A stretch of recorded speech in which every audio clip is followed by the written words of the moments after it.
Keejchen versus Bibblefiner in a non-tournament game starts now. Yep.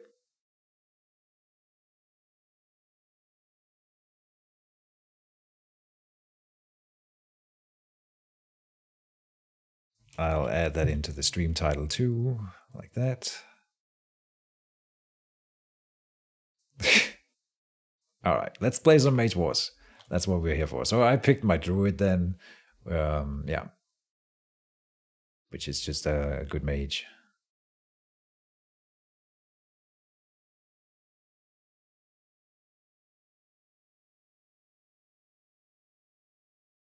Yeah, he wants to reset so he can pick something else. Of course, he doesn't want to show me his tournament book then. I'm doing the same. I'm not playing this one in the actual thing. So green.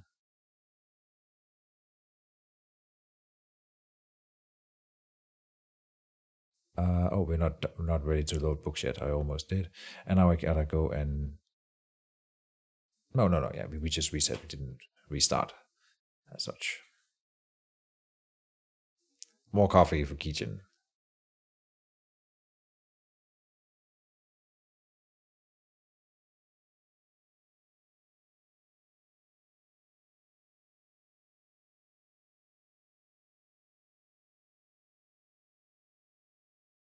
Here we go.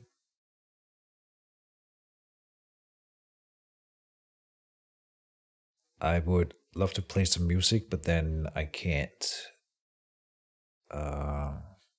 No. Can't upload it to YouTube after then.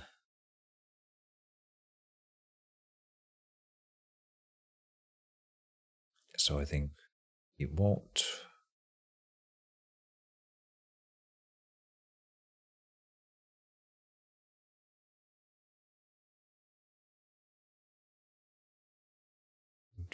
Do.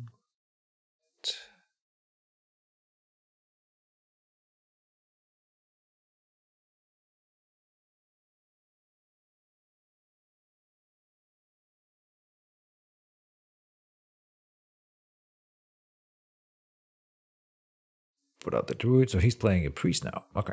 So at least we know now that he's not playing the priest in the tournament.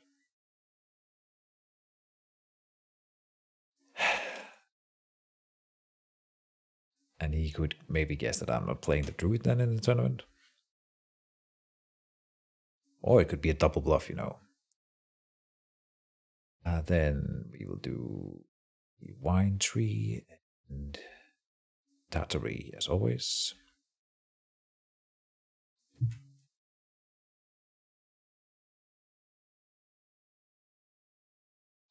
Sorry.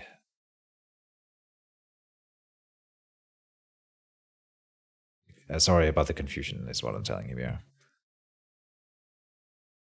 Maybe he is playing a priest, there's not this book, yeah. Yeah, I wouldn't put it past him to do like a double bluff and then play the thing that he's going to play in the tournament. Yeah, exactly.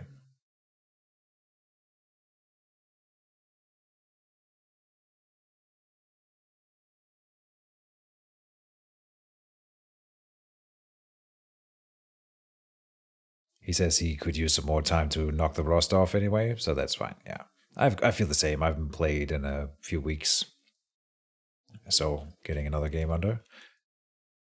Learn something new. Learn to use some of the new cards. Yeah, always a good idea. Good luck and fun, he says. Good. He almost forgot the sacred words, the sacred rites. First quick cast phase, he has initiative this turn, but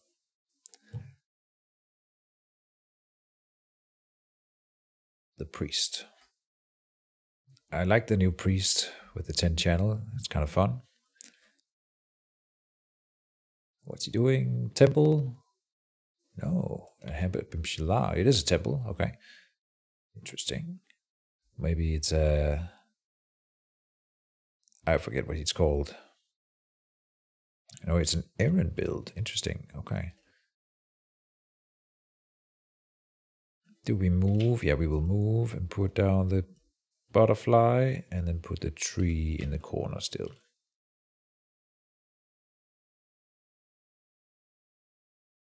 I like the forward butterfly just because it could theoretically move forward then if I wanted to for some reason. The only thing is that it makes it vulnerable if you double moves and then tries to take it out. But I have never seen anyone do that. So until such time as that happens, I don't feel I need to actually prep against it. And then we will get it's called a Mana Lotus out. Do I have a Mana Flower? No Mana Flower. All right, so what do I usually do with this book then, you ask? Well, some leather is always nice. And maybe just an enchantment for me. We can summon a creature. We could go and attack against Eren here so that he doesn't get to heal him up. It's definitely tempting. We can double move down here and put something on the Hand of Imshila to destroy it. The Reclamation. It's 5 mana then for 5 mana. And he gets the value out of it. It's not the best use of the Reclamation, but we would remove the Hand of Imshila, which is a big problem later.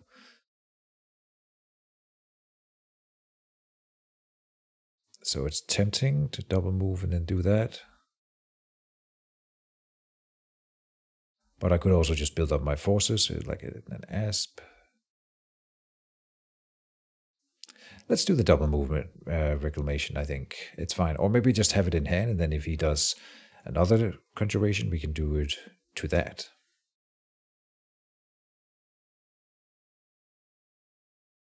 It is tough finding 1 to infinite hours to get a game again. It's not that bad, infinite hours. The longest game, Bibliofilter, for those that don't know, is my Danish Mage Wars partner. We played, of all the people I've played Mage Wars against, he's the one I've played the most against. We used to work at the same place and play together before and after work, stuff like that. So we played so much. And one time we played a druid versus not a priest but a priestess, and we went 6.5 hours before we both said that we didn't want to play anymore. We didn't finish, but we gave up. And I think we both have changed our style a little bit over the years to be more aggressive, probably because of games like that. We both have a very defensive style. Actions phase. So I will go and put mana on the tree. You know, the birds and the bees.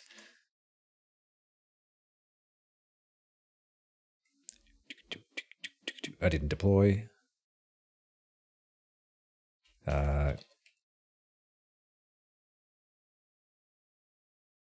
Forgot deploy.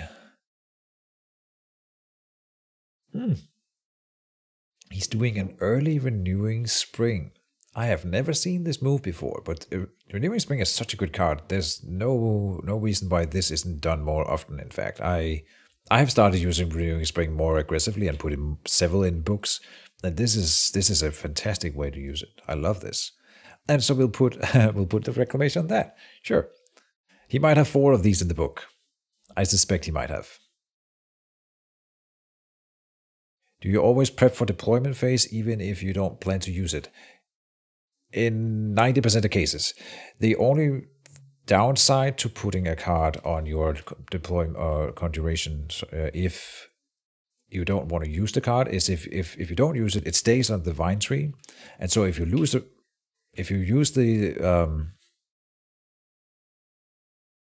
if you don't use the card, then you words are hard right now.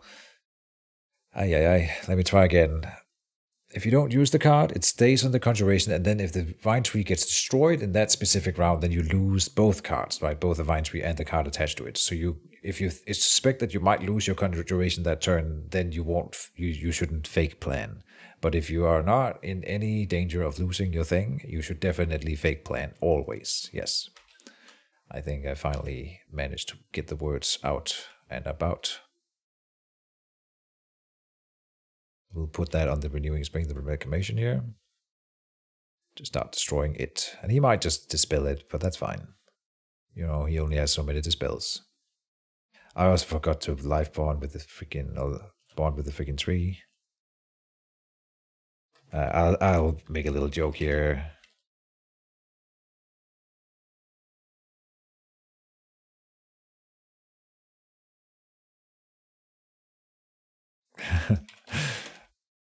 I'm telling him it's good that we're not playing for serious because I'm just like not doing any other things right now that I need to be doing, like forgetting. Yeah. Like I said, a stressful week. And next week is gonna be even more stressful. But I plan to do a lot of gaming this weekend and just unwind. A lot of sleeping. I'm gonna sleep long when we're done here. Long and hard.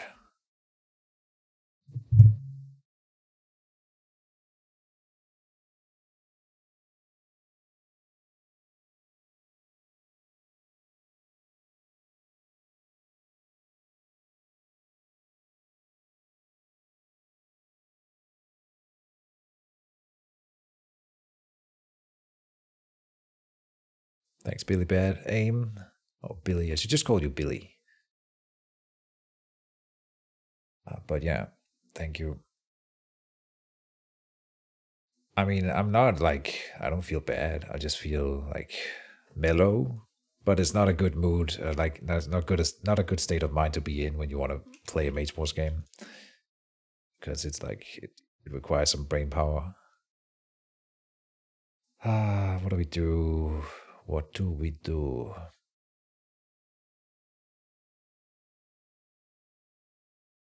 I need to spawn a plant creature, I believe. That I should. The question is whether to put it there or here. I think here, defensively first. This was shot just call me Billy. Yeah, is Billy your name?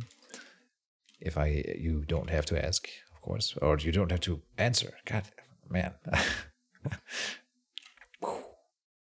you don't have to ask. I could also throw down Kralathor and next turn just feed him with the hired bodyguard. That would be kind of cool. But I think I'm gonna do an asp this turn. I put 2 asps in hand.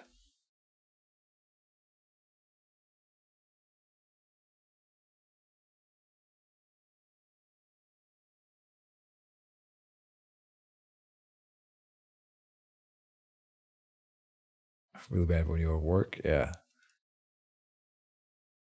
Deployment phase. I will deploy a Thunlashar. He doesn't deploy anything. He's got 18 mana, by the way, so that's kind of scary.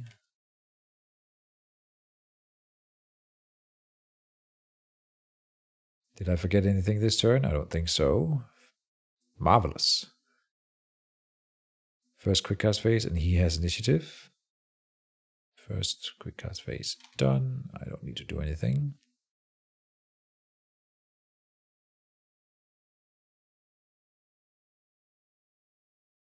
Aaron will drink, of course. Getting only 1. He's been rolling low. Nice. Actually bad, because I kind of wanted to see where, if this worked out for him, how it would end up.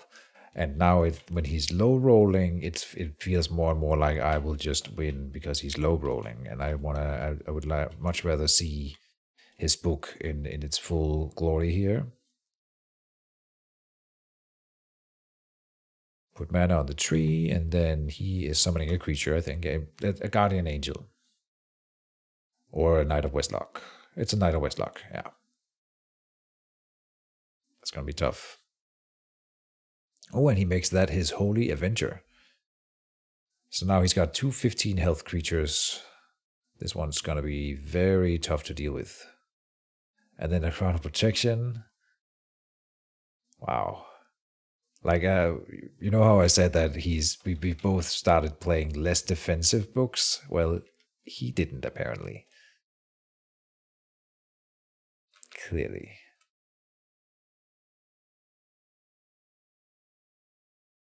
This is going to be a long game, guys. Just be warned. I will start feeding the Kralathor sometime soon, I think. That'll be the goal. We could do it next turn. Spawn Krelathor, I mean. Deploy him is the technical term.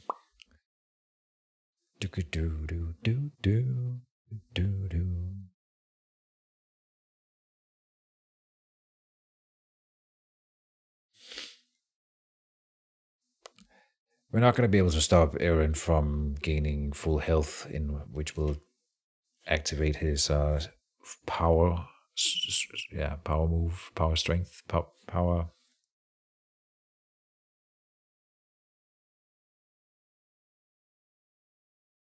Activate his full potential.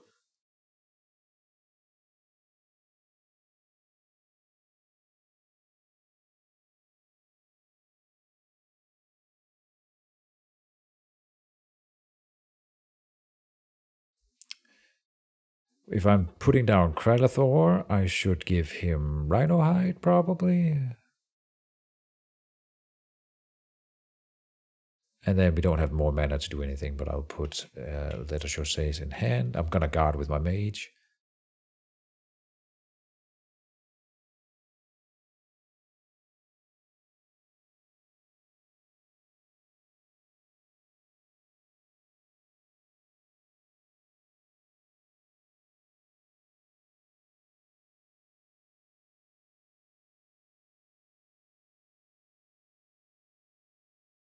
Aaron's going to drink this turn, so he stays in this zone, which means that the Knight of Westlock will probably not move forward alone.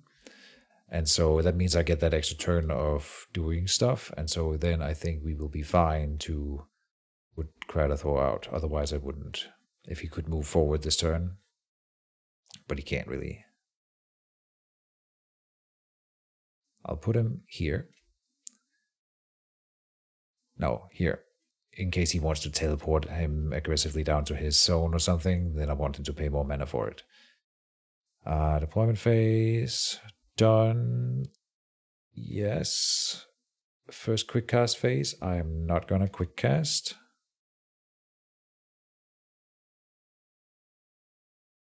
Catatory will put mana on the tree.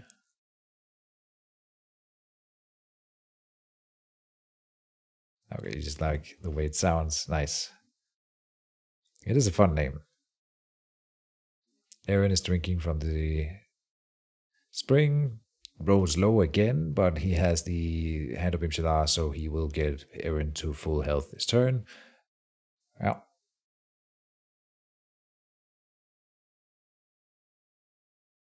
Should I move my Druid forward here? No, I wanted to summon in here next turn, so no. Thornlasher will guard.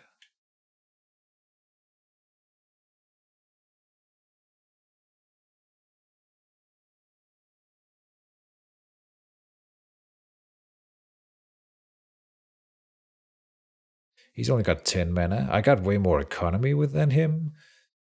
So I wonder... He's going to use his Crown of Protection, obviously. Oh, I should have dissolved this one. I might do that next turn, especially if he doesn't use it this turn. There's a leather piece. All right.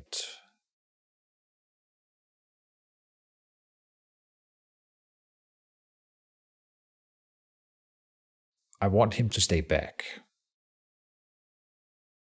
Oh, then I can't dissolve the thing next turn. The Crown of Protection. I don't care about the Sunfire with that. But the Crown of Protection is going to protect his creatures. I want to kill his creatures in this fight here. That's going to be the key to victory.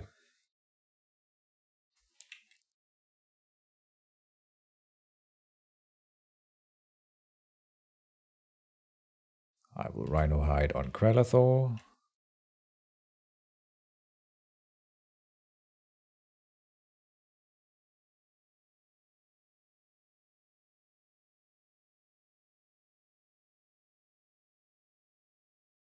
My equipment abilities aren't automated.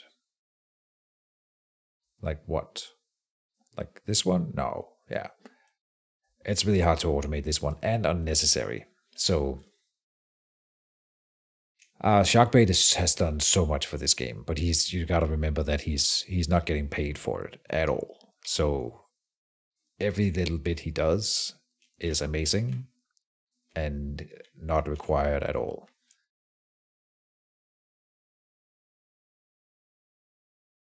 And so we can't really be sad that it's something. Some things are not necessary to automate. Then it's fine.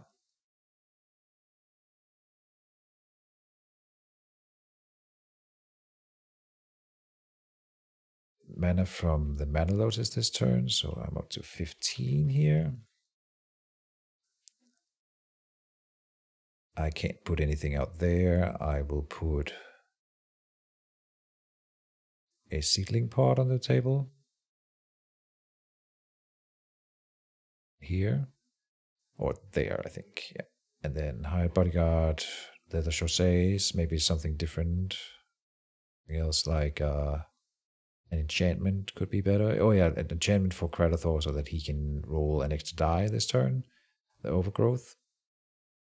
Overgrowth and Hired Bodyguard.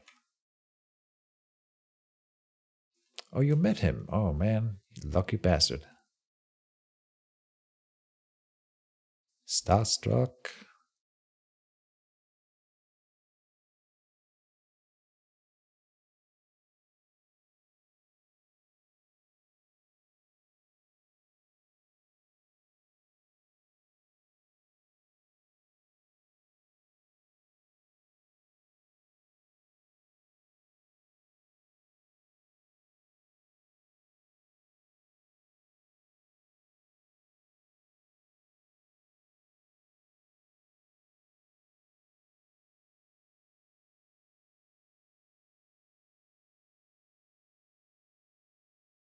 Deployment phase.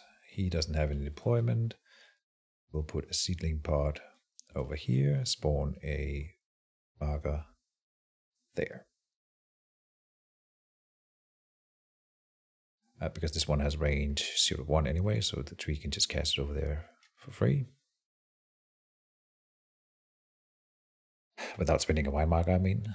First quick cast phase. Nothing for me, nothing for him. Okay.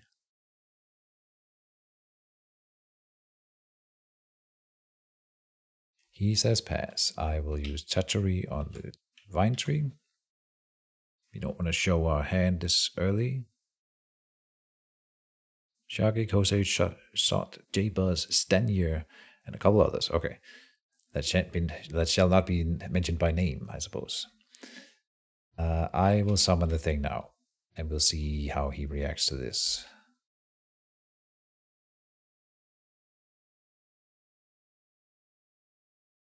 I'm not sure I wanted it to guard. Oh, he has to guard. When this creature is summoned, place a guard marker on him, not me.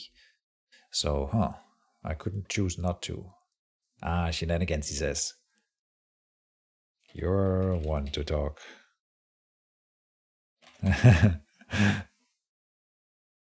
I guess his is not like shenanigans as such.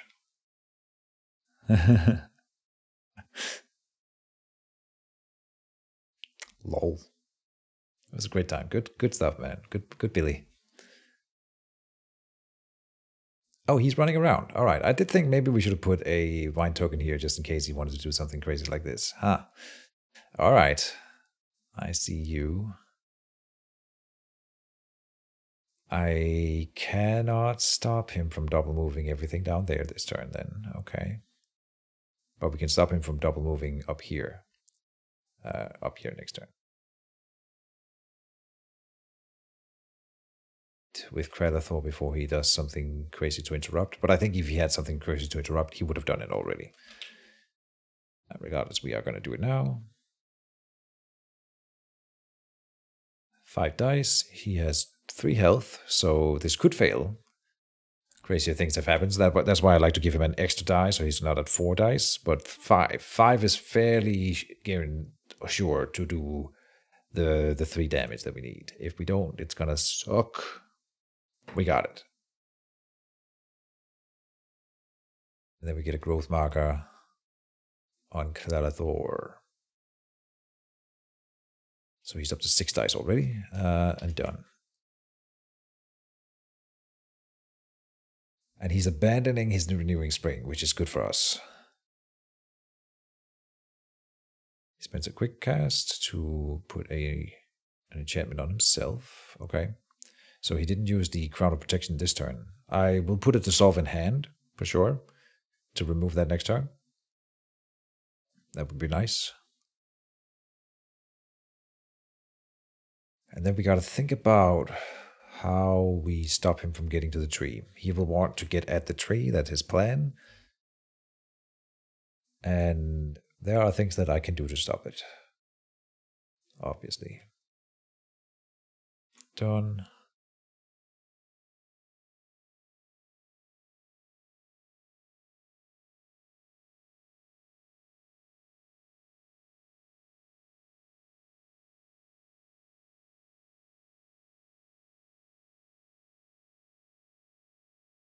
Kill the tree, kill the druid. So, yeah. Oh, I didn't move the Darkfin Asp. I will move the Asp down here. So if he wants to move and attack the Darkfin Asp, he has to move backwards, away from the tree. But here, and then if he starts moving stuff up, then it can come in and hit the rear guard with and try to get a weak token on. That's going to be great. And he's not going to move over and hit it. Or if he does, he's moving again, moving away from the tree into the range of the Thorn Lasher. I don't think he's gonna. So this is interesting for sure. The little setup we have here. We are spending a mana, first of all, to get a wine token there and a wine token here next turn. Now we are at 18. So what could I deploy? I can deploy a Wine Snapper up here, but I'm thinking we are going to do a Thorn Lasher instead. Or, sorry, Raptor Wine. Because that can move out of the tree zone later if I want to. So that comes out here for 7. Put him down to 11, and then 1 for the wine marker. So that's down to 10. 10 mana, and we need to have 2 for the Rhino Hide. So that's 8. 8 mana. We'll put that Dissolve in hand. That's 7 mana left over for the final spell. What'll it be? What'll it be? That is the question. Oh, I was thinking about either Meridia's Blessing or the Therian Life Tree to give life to the Wine Tree.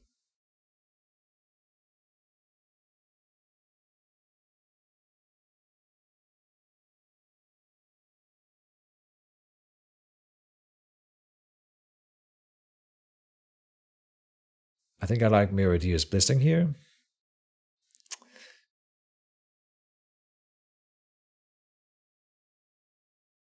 What is your plan, Bibliofilter? Is he gonna? He can't double move up here. It's not gonna happen. So at best he will be here, and I can pull something in there. I'm not sure.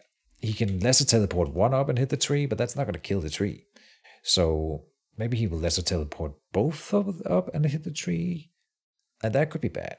I'll be honest. If he gets 2 times 5 dice, but that's not guaranteed to kill the tree. It's unlikely.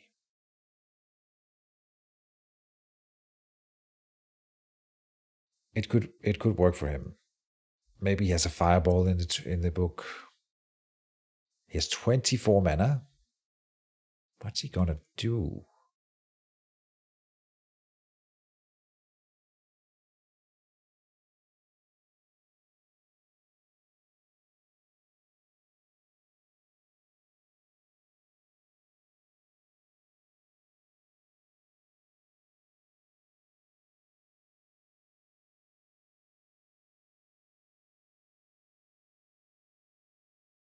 My laptop with the chat went out, and it's giving me ticks.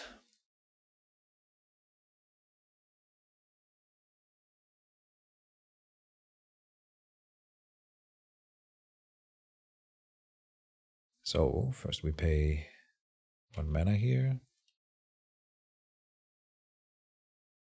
There. There.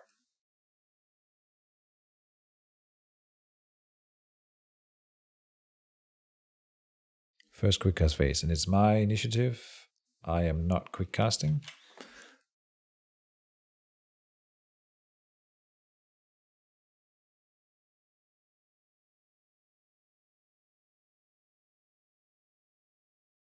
Can he kill? Oh, I forgot. The deployment again.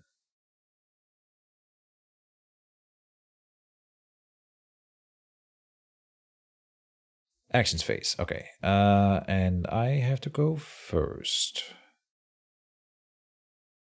1, 2, 3, 4, 5. We could move Kradathor over on guard here.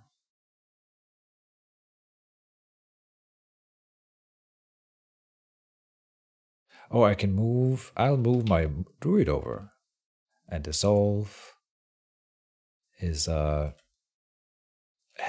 Crown of Protection, so he can't use it. It's whoopsie.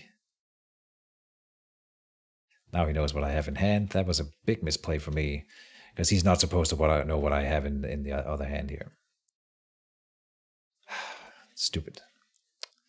Another big misplay. And oh, Julie is here. Oh, I haven't seen him in months. Welcome, Julie.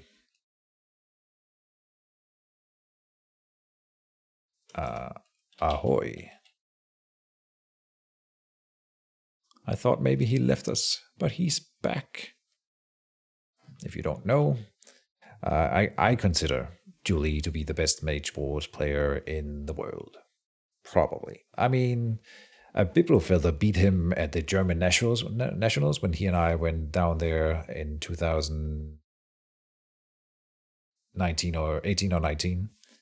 But that was really close, and I think they're probably on par. Pass, he says, yeah. Sattery needs to be able to heal the tree if it takes damage. I think the Thorn Lasher, no. 1, 2, 3, 4, damn. I'm not going to move the Aspen, then he's just going to hit it with everything, I think. Or maybe not.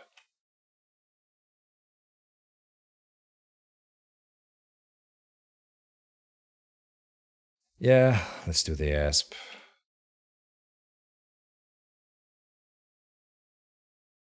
No, he is not gonna...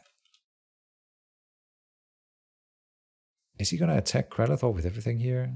I have Rhino Hide on him, and then Meridius Blessing to heal him up. We can also heal him with Tattery. I don't think so. Kradathor also has more health and armor than the tree. This is a bit of a risk here. I don't really like this move, but I am not sure what else to do. And we need to see him use an action here.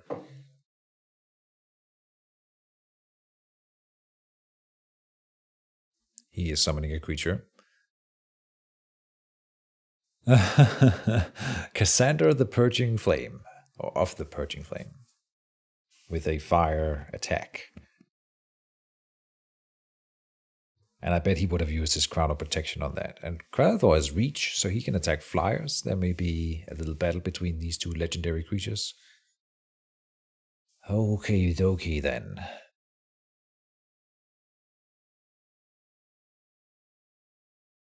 Tattery puts mana on the tree at this point, because he's not going to attack the tree. Tattery could heal Kradathor, but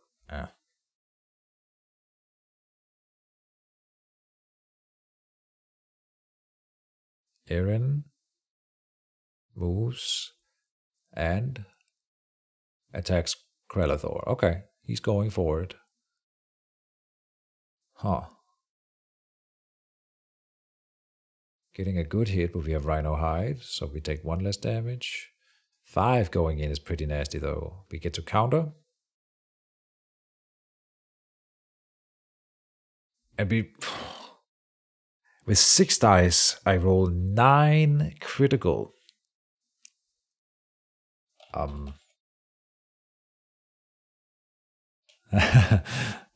Angry snake. Oh no, not done. We're definitely pulling Aaron here with Thornlasher.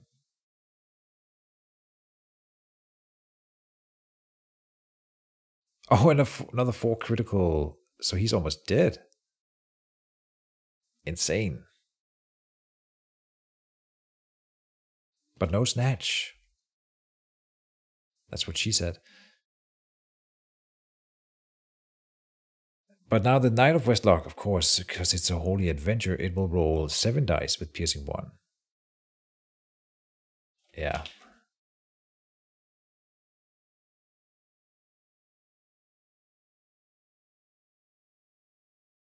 He might get a really good hit on Creditor here.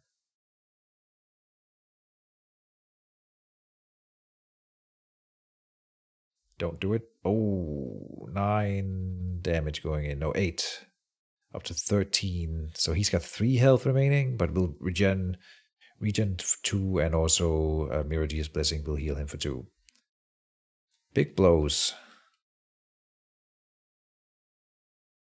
Oh, blows.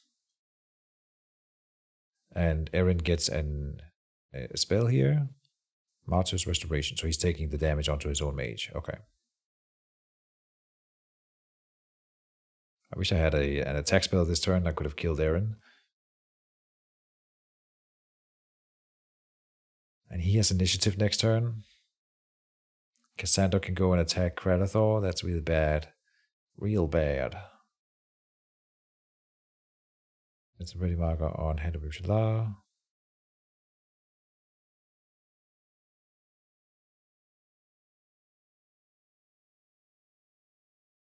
Okay, so 6 gone, and he set his own damage to 5. Yep. Asp will attack the priest then, because there's no other targets.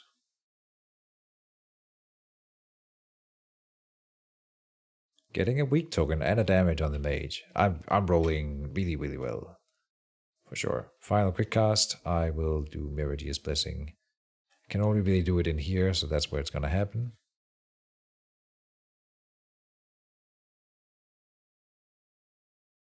I don't want to lose Creditor. I'm not sure how we are going to keep him alive, though. Oh, he also has 2 health from the overgrowth. So he's at 5 currently. He will be at 9 total health next turn, which is not a lot. So we got to do something. But probably we will be guarding with the mage, and we will be guarding with the red wine in here, so that we get minimum attacks on Creditor.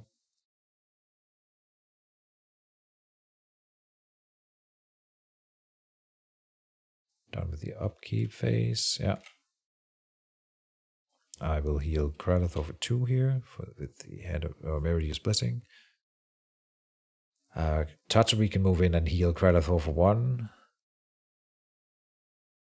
What else can we do? We can try to kill Aaron, but he's already in good health again. There's the healing tree, which can heal Creditor.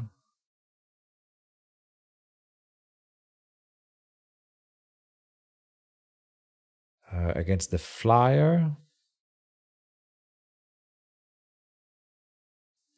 we could do something like hydrothermal went for one thing.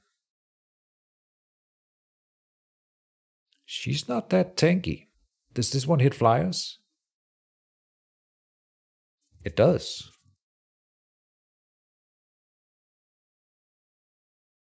Because it could give a daze or a stun. And the stun would make her fall to the floor, and then stuff happens. There's also Cobra Reflexes.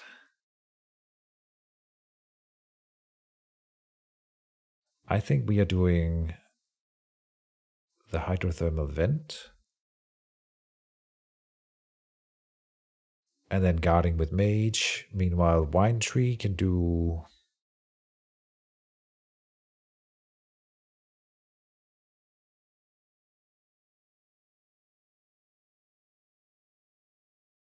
Bloodspine Wall here, so that we can pull someone through and then do a lot of damage against them. And they won't want to move back. I can also put a lesser teleport in the hand.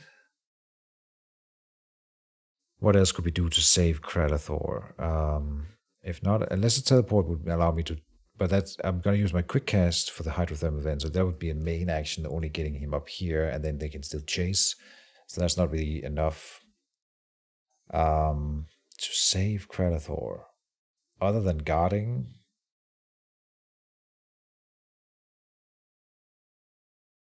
Oh, a Gator Toughness would be nice. Or the Healing Tree. But we can't afford that. 2 mana, 6 mana. So I can precisely afford a Gator Toughness in a pinch.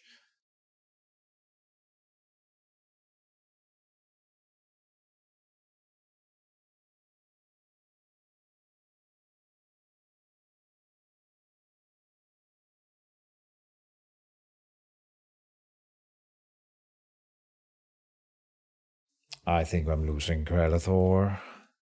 But hopefully, we gotta then repay with taking out Eren or Cassandra at least.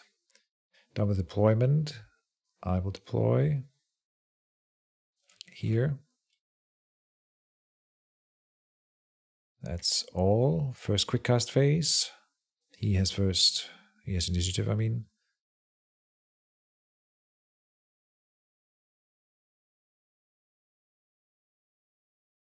There's a quick cast. Pay 1 mana. Hawkeye. So he's throwing an attack spell at Kralathor, and then he's gonna hit it with Cassandra. Fire spell? Yeah, oh, fire. He had a fireball. Ah, wow. Okay. Is he dead? 6 damage going in. I think he's still alive with 2 burns. But alive. Yeah. Damn.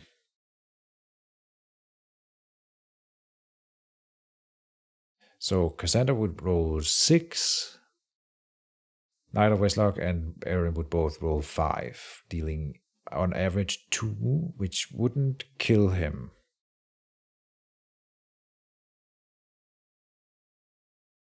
So I'm gonna bank, oh, whoops, on him trying with Cassandra. On zone.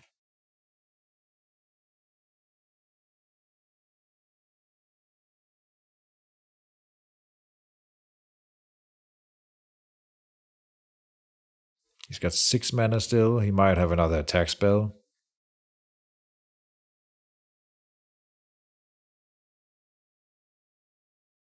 And that would be enough to finish Kralathor off. He's going with Eren then. Yeah. Okay, makes sense.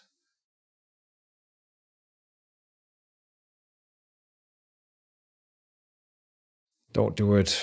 Oh, he low rolled it, dealing no damage. Good stuff. Okay, so then we get to guard. I will guard with the Reptavine.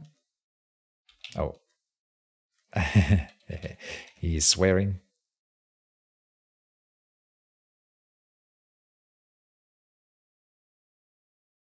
It moves 1 damage from Eren with the Slaw, yeah. Then we are guarding with Reptavine. Now Cassandra can't even hit Kralathor. Kralathor might live at this point. He's activating the priest. He is attacking with the priest. Does he have another fire spell here? No. Oh, he does. Ah. That's not enough. He doesn't get it. Wait, what? 4? No. Oh, yeah. And then 2 damage going in. It's not enough.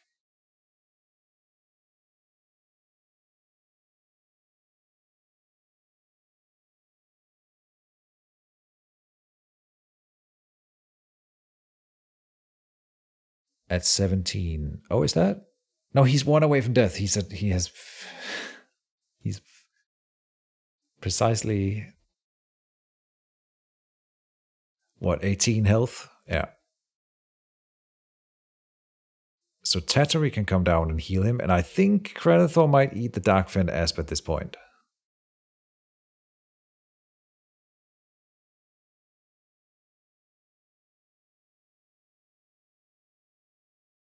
But the Darkfen Asp should try to hit the Knight of Westlock, I guess. See if he wants to use his defense for that.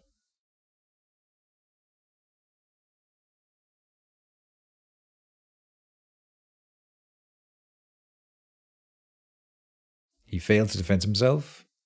We deal 1 damage, but no weak. Done. I don't think he cannot kill Kradathor this turn. It's not possible because there's he only has 2 melee guys and we have 2 guard potential guards. So it's set in stone. It cannot happen.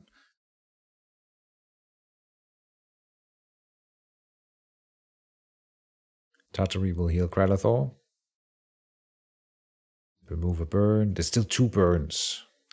I don't think it can't kill me through the burn with the burns, but if they both roll 2, then it could be real bad.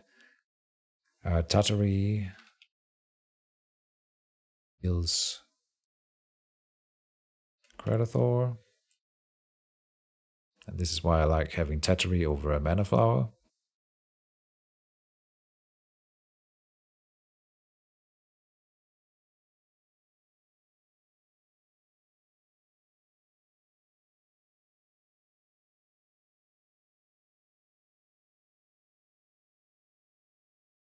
He says pass. 1, 2, 1, 2, 3. He's right. He can pass. I'm not going to pull the Knight of Westlock in here because it will hit the Meridius Blessing, I think. So I will pull Aaron, which is tricky. Do we pull Aaron here? I think it is the right play.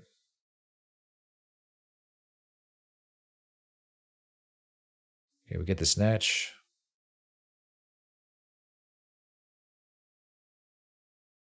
Separating him from the fight. But now he can run to the... No, the Renewing Spring is going to be destroyed next turn. Right, so he can't like run to this. Huh.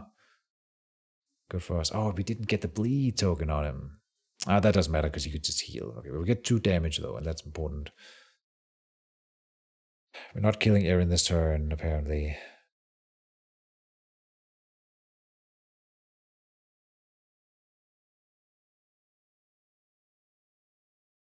Cassandra is moving in.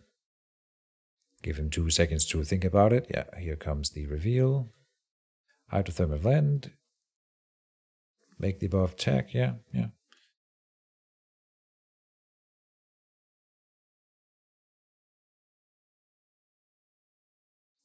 Dealing 2 damage and a stun. So she loses the rest of her action and is stunned. Fantastic.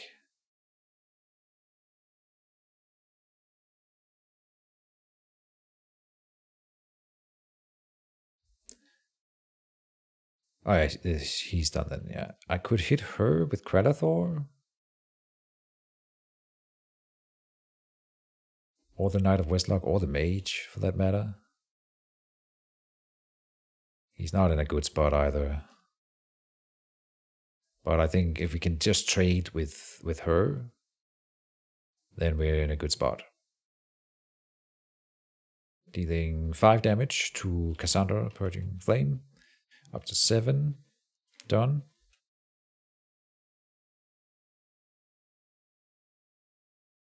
Ferno came in and left again.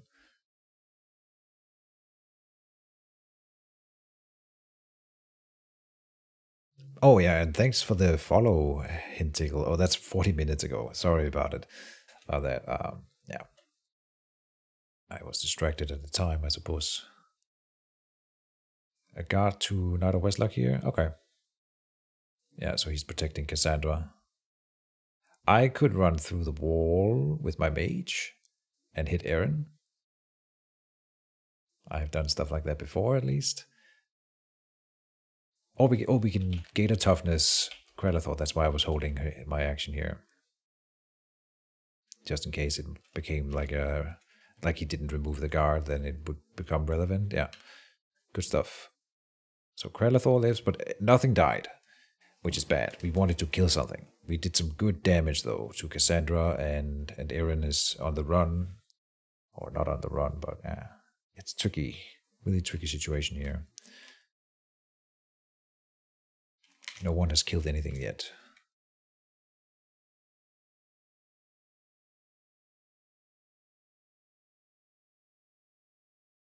But again, I have mana advantage and I have action advantage. I feel like I will be on top of this. Even time.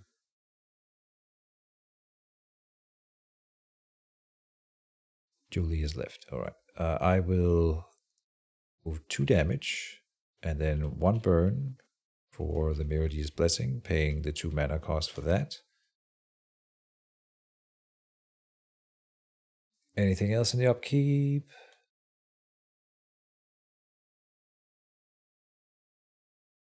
No.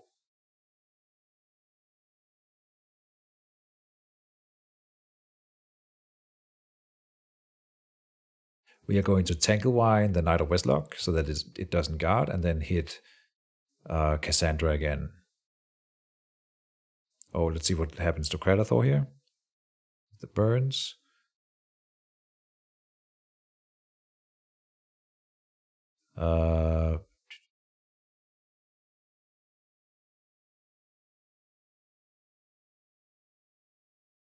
What? Resolving burns takes 1 burn, 1 damage was added. What was the other burn doing then?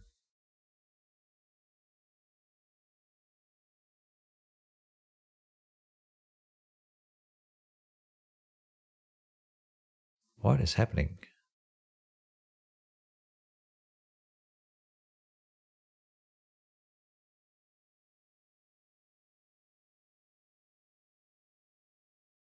Burns seem bugged. Says 1 DMG, but both of them stayed? Question mark.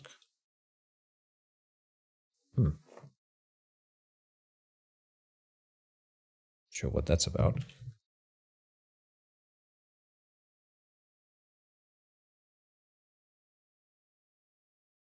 They should stay. But then... Oh, right. Because Cassandra is in the zone, so burns don't get removed during the upkeep phase. Oh, this is a kind of interesting. The way this one is worded, I am not sure that Meridia's Blessing could remove burns. But that's not the intent of the card, I know that. But if we are like a real rules lawyer, then it says objects in this zone do not remove burns during the upkeep phase, and the Meridia's Blessing remove burns during the upkeep phase. That's kind of funny. I don't think that's mean. I'm gonna pose the question to him. Does that prevent Meridia's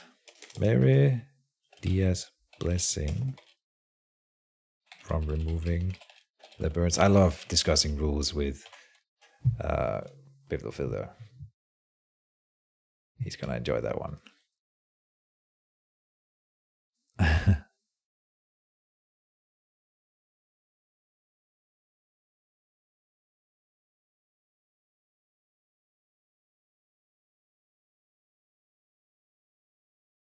Let him think about that while we do the things here.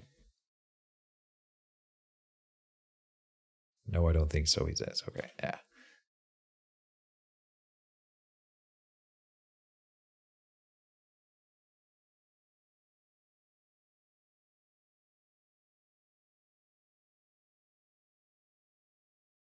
Kind of interesting, though. I really want Kralathor to eat Cassandra and grow. Do we have a... We have a Wolf Fury.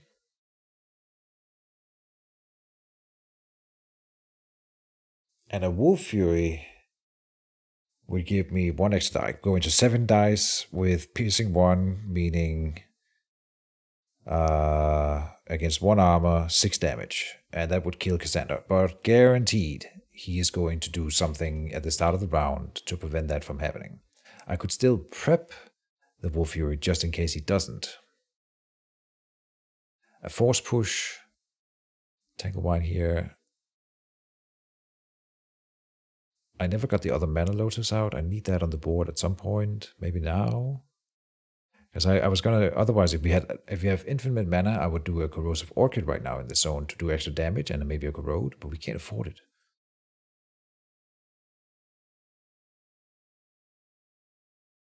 He's going to heal Cassandra.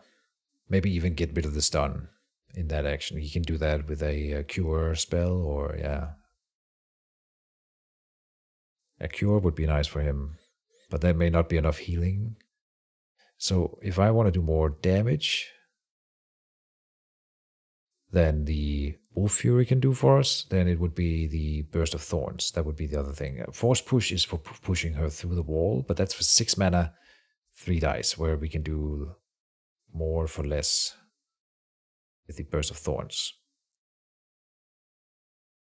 Yeah. And then a Mana Lotus to put pressure on him in terms of mana. And then the Seedling Pod can now deploy stuff, but I think I don't have the mana this turn. It will do the Ethereal Life Tree when we're ready, or the Jungle Defender. One of the two. And that's why I have the Jungle Defender in the book, by the way, with the Seedling Pod, because that makes the Jungle Defender able to come from the tree through it like this side play kind of thing, which is kind of cool. And it also will generate mana if it keeps sticking around the Seedling Pod. And so that will generate value in these very long games. Okay, I think I'm ready.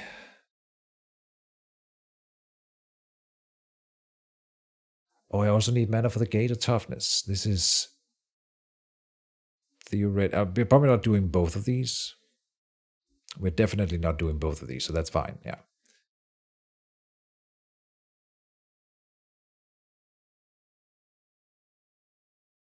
Deployment phase. And Mana Lotus.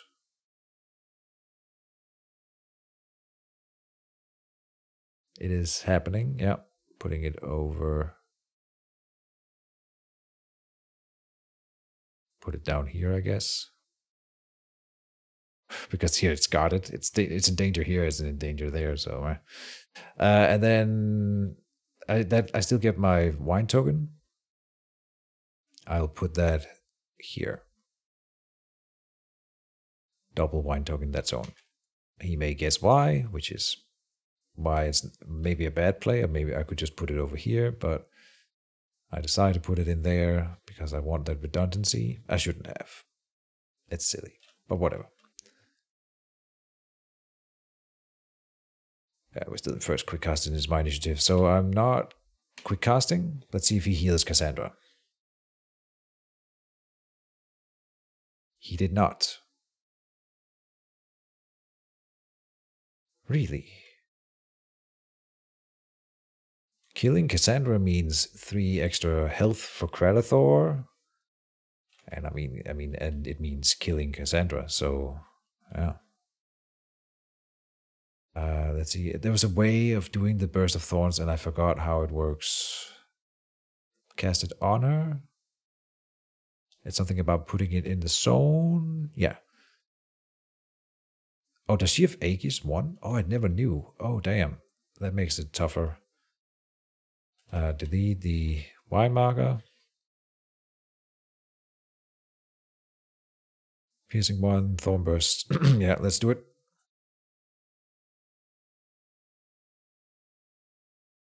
Dealing 2 damage.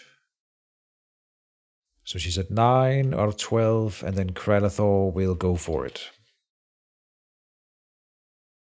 69, nice, % kill chance. There is a guard. There's a guard. There is a guard.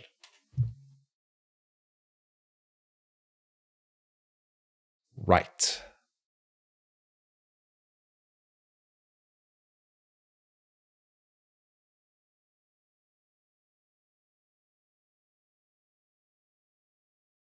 Shit.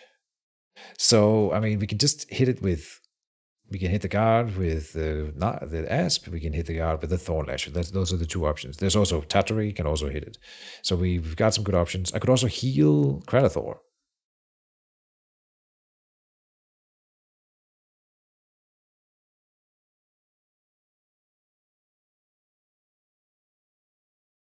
I forgot about the guard. That's why, because in my mind, I had already Tanglewined the Knight of Westlock. He's moving in to do attack spells. Okay, we have 4 armor on Kranathor. Yeah, so this should be fine. He's maybe doing double attack spell, but let's hope he rolls poorly. That was a unfortunate roll for him because it's a lot of normal damage and we take most of it with the armor. So 3 damage going in? How? No. This is 6 total. I have 1, 2, right? And 8 days. Am I missing something? 1 armor, 3 armor, 4 armor. Auto set.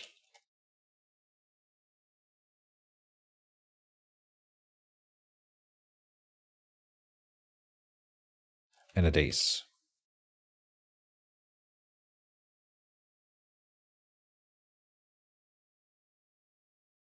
Unless he has a piercing from something? No. Okay, and he's going to do it again, same spell. Unlikely to kill. But a worthy effort.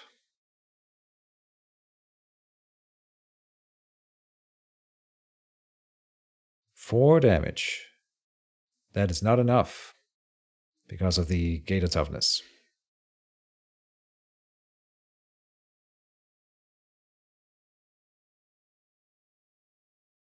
He smites him, applying a burn condition.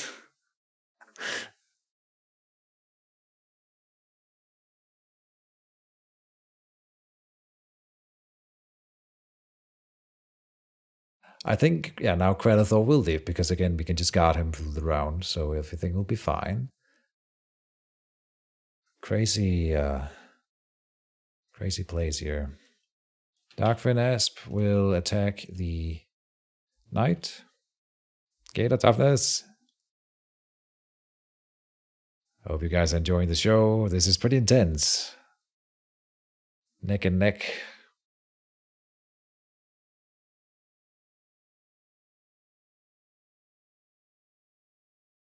There's a weak applied to the Knight of Westlock, who he didn't choose to dodge. Very good. The guard will still be removed here.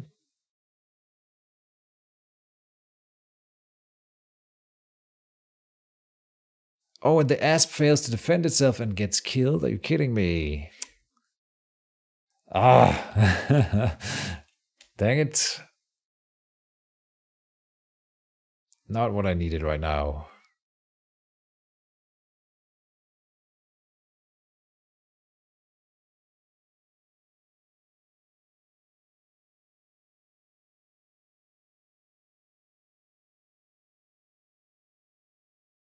So he's gonna guard again, right? What else would you do? I have a daze on Kranathor now. That's also something to think about.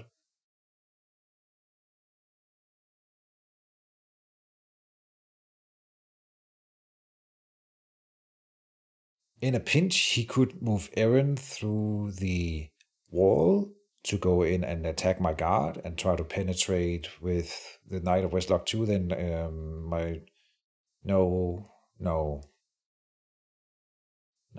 that will work. No. Because my Ratawine can guard twice here. Pretty sure the guard still protects? Question mark. I had that same question, and if anyone in chat knows, by the way, feel free to chime in here. Last game I played, I tried to, with a reach weapon, attack a flyer, and I was told that that doesn't work, and I think I discovered that that is true. So I can't attack with Cratathor. Pretty sure.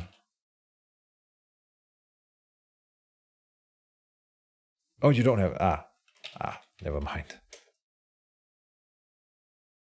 Never mind. Okay. Kill chance has gone down because he healed it with Hand of Imshar. So, are we still doing the attempt? Is the question.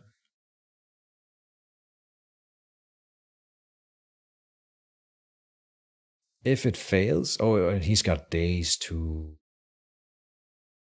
Man. But if Cratathor fails, then the Thornlasher will attack Cassandra.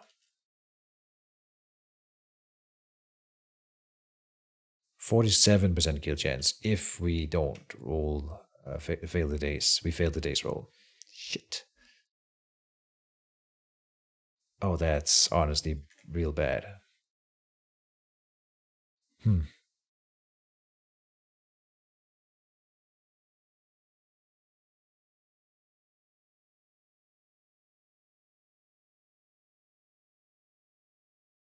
Aaron attacking the Thornlasher in here. Yeah. That'll happen. And he will overpower it in time, so you don't want to let him sit there and do that for too long.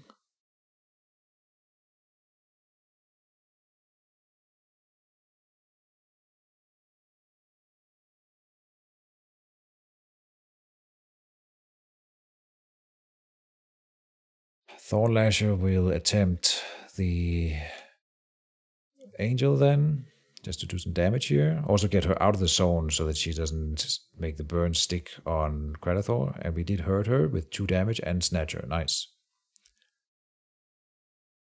Now she's flying. If we had done it while she was still stunned, then she would have been pulled through the wall. And that could have been a play. But I really wanted to eat her with Cratathor, right? So it's tricky. This Thornlasher is very much in danger now. Danger. We might have to use an attack spell. Oh, he's moving through the wall to attack the Thornlasher now. Yeah, because he's going to roll extra dice. Okay, let him mark the wall himself, I guess.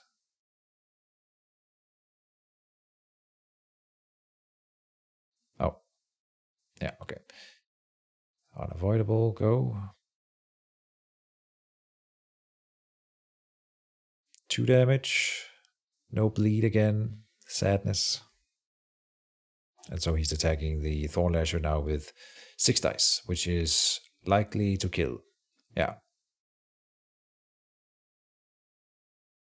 So he will be the first one. Oh, he already killed an Asp, so it's honestly starting to look real bad. I got a lot of damage on his creatures, but we're not killing them. And he low-rolled it, so he didn't get the kill. Good.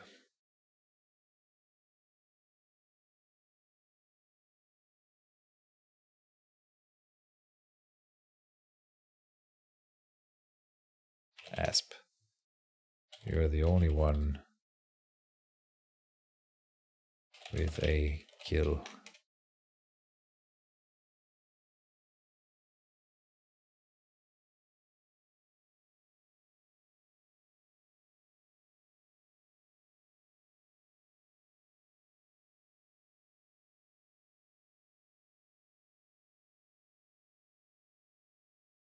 My mage is gonna move through the wall and guard. That's not never smart. But the Raptor Wine has got to stay here and guard the Cratathor, because otherwise he's just gonna move creatures from there back into here next turn, and we don't want that. So the mage will have to go through the wall and act the guard. And of course he gets a bleed token and 3 criticals. God damn it. I could move the Reptarine through the wall as well and hit Aaron maybe.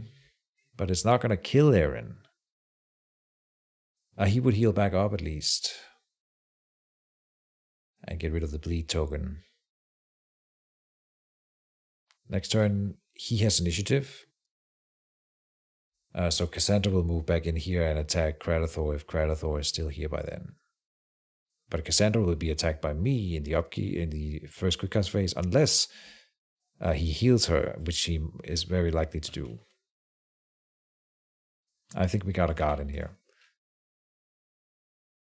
This is not going well. You would think that with all the rolls I got, that this would be better, but we're failing to finish creatures off. Yeah. Knapmaster would be very disappointed in me.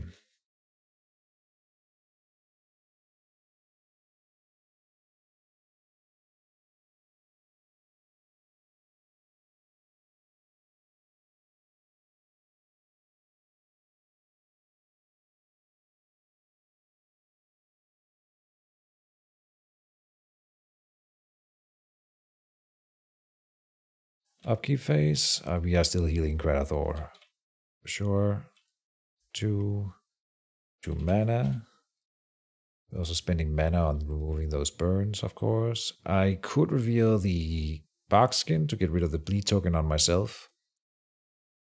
But I don't feel like I have the mana for this. But on the other hand, I'm going to need that armor in this round. Oh, I meant to guard with Mage. I didn't do anything with my Mage.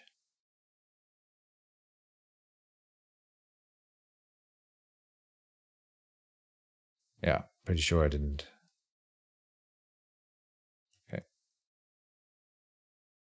I am revealing the bark skin to get rid of the bleed after the thing. And we will need the armor this turn because he's going to hit my Mage probably. And then anything else in the upkeep? I don't think so. So we end the upkeep.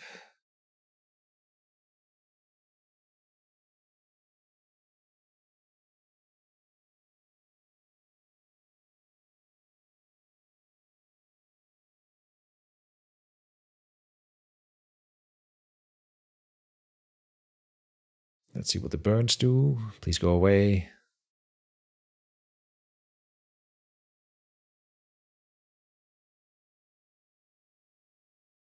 Both burns stayed. They each did, what, 1 damage? 3 damage to total. Wow. My burns never do that.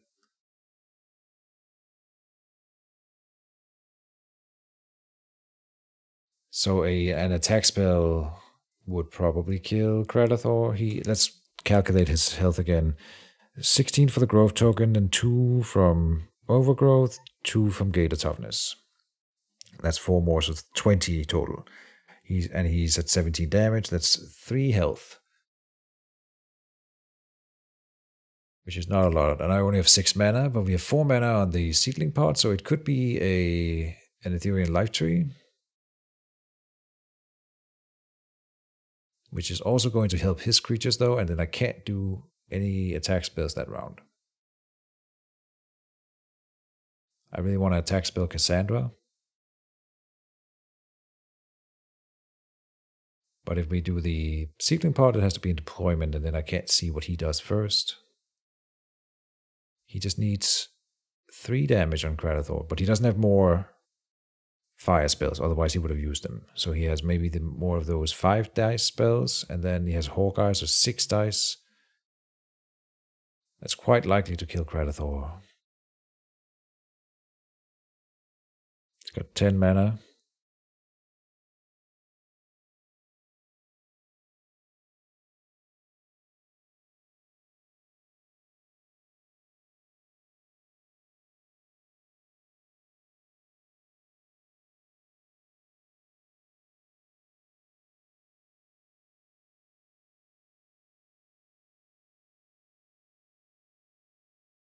I don't know. Ethereal Life Tree, I think. So that's 3 mana, leaving me with 3. So nothing from the tree, but I will put something on the tree. Like I said, I don't, and in this round, I'm definitely not expecting to lose the tree. So we will put a bluff card onto the tree, like a wall of thorns.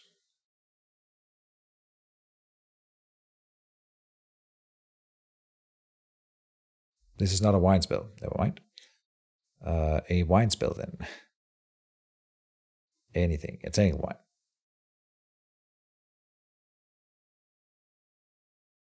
Oh, I could force if I don't do the Ethereal Life Tree, then he does the thing in upkeep in quick cast. Then I could force push him through the Bloodspine wall, so then he doesn't get 2 attacks on Kradathor.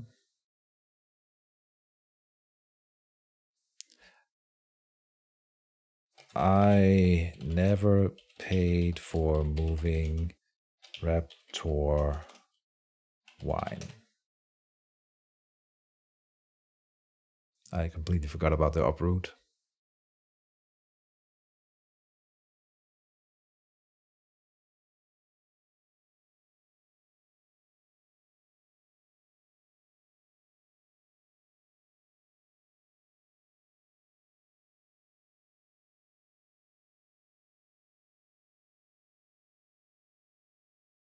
I think it's Ethereal Life Tree and then a piece of leather, so that we don't lose the mage.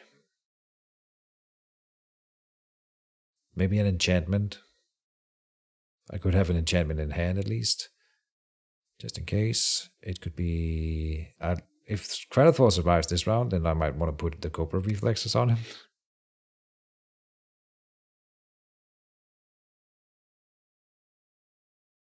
Oh, that's too much of an investment. It's insane.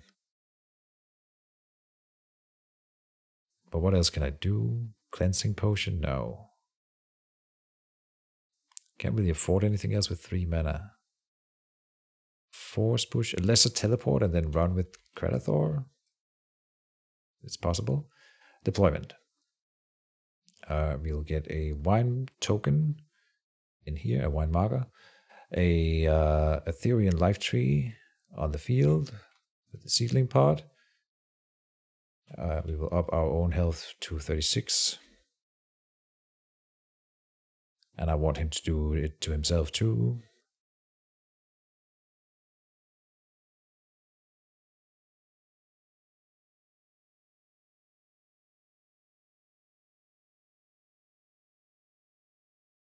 Because his life is already crooked. So we want to make sure that we both do it together and remove it again if we remove the Ethereal Life Tree. First quick cast phase. He has initiative. No quick cast. Okay.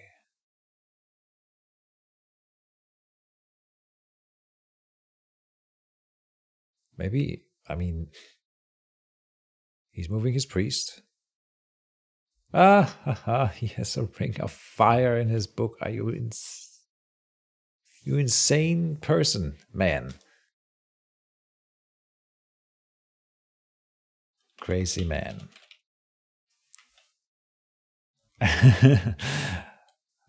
He's played against my druid so many times.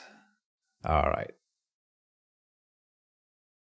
So Tatari is going to die. Raptor Wine will probably live, but the Mana Lotus will get gone, and Kradathor will probably die. Nice. Right, it's a Cassandra build, I guess. So then it makes total sense.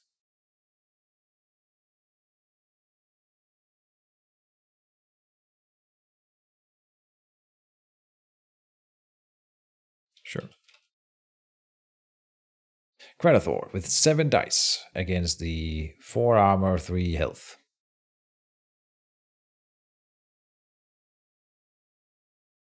I could have lesser teleported him out.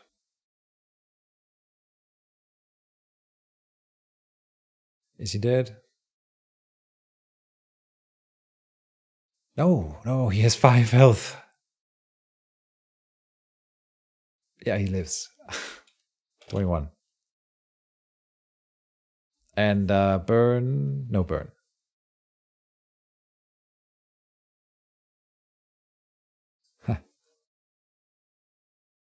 Crazy. But Tatari goes, the Madden Lotus goes, and the Raptor Wine gets wrecked. So, of course, this is still super valuable for him. I did not expect this, but maybe I should have seen it coming because of the Cassandra. He's trying to do a fire build. He has so many fire spells.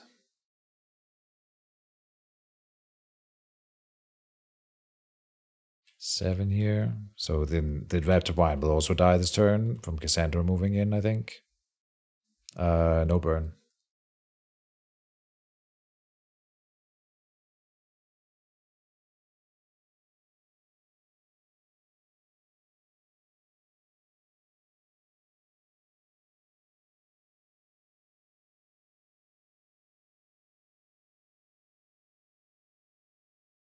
He high rolled it on Kratathor.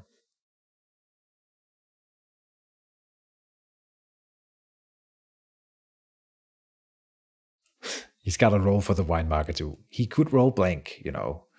He could. I've seen it before. Not with 5 dice, rarely, but people sometimes roll blank against the wine markers. Okay, he got it. Well, that sucked.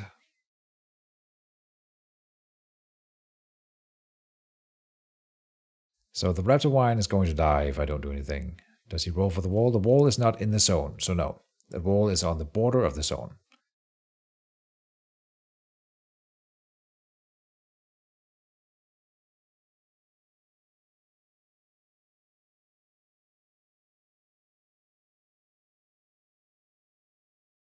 Kratathor is at max to 22 life. Yeah, he's got 2 extra, 2 extra, 2 extra. That's 6 plus the 16. That's 22. Just barely holding on, and I'm not killing any of his stuff. Cassandra is at 2 health. There is a fairly good chance that the Thorn Lasher would kill Cassandra if I attacked it. I can lesser teleport Kratathor in and attack Cassandra. Then we will have 2 guys hitting the guard. Yeah, I think you know what? I think that's the play. That is the play. Did he use? He did not use Hand of Imshalah. Oh, a mistake. Lesser teleport. Not because of this, because maybe the Kratathor would have died, but I could still have tried to kill Cassandra with the Thorn Lasher. So he should definitely have healed Cassandra with the Hand of Imshalah to keep it alive. Now I get a chance to kill Cassandra with... Still only, what? Oh, because Cassandra has 2 extra maximum health. Shit. Please, Kratathor, do it. He failed.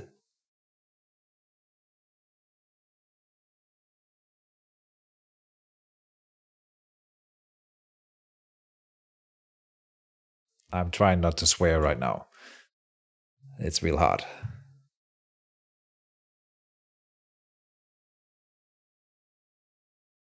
Yep.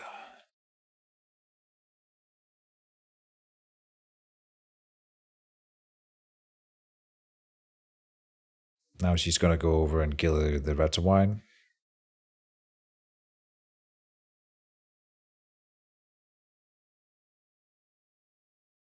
The 2 extra health.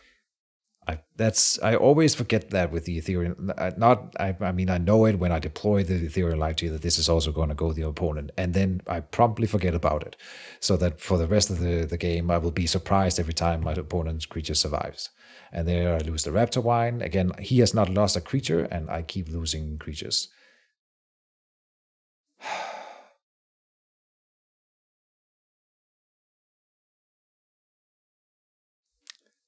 I was so on top of this at the beginning of the game. I feel like I should have won this. And now I'm definitely not feeling like I'm winning this at all. I can't even attack with the Thorn Lasher. Yeah, because I can take on 2 melee attackers in here with just my Mage. So we will try again to hurt Cassandra here with the Thorn Lasher. Gaining 2 critical again. So I should have done that first, obviously. But back then we didn't know. I wanted to finish off Cassandra before she took out the Raptor Wine, right? So. Oh, and she didn't get snatched, so Kralathor still has to move through the wall in order to hit it. Everything is falling apart. If I could just land the kill on a creature, we would be in such good shoes here. Right, such good health. Oh boy. Okay, just don't one-shot it. No, it doesn't matter. Oh, well played by him. Oh, and he one-shots it. So then Kralathor dies. Nice play. I did not see that. At least Cassandra dies too, but still, this is so much value lost for me. Wow, what a play! I did not see that. I can't move up and guard it with my mage, because then the Kralathor is unguarded.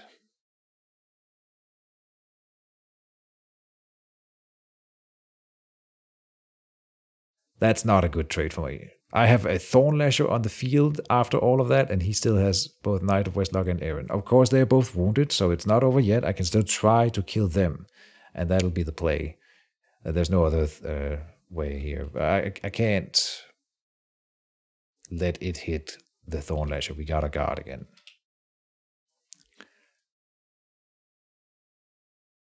What a game. And he killed the Lithirian Life Tree. I've lost Tattery and the Asp and the Raptor Wine and Kralathor with 4 enchantments on it.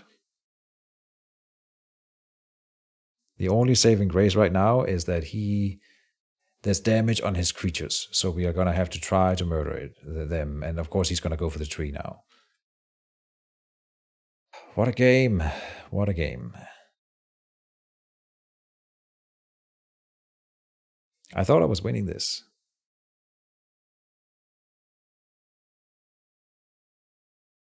And I got control over Meridius. No. 1, 2, 3, 4. 1, 2, 3.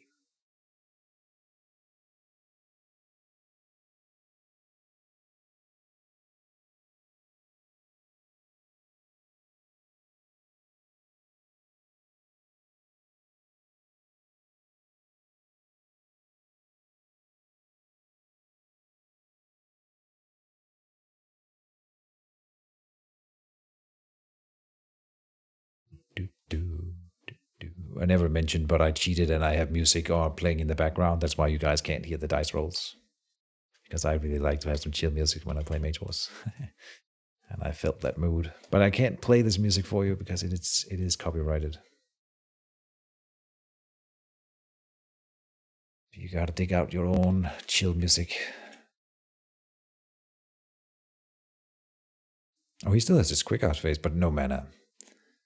Yeah, I can't believe, with all my mana advantage and action advantage. But I mean, he played this so well, and that's always the people feel the way. He outplays me, and then he gets the win.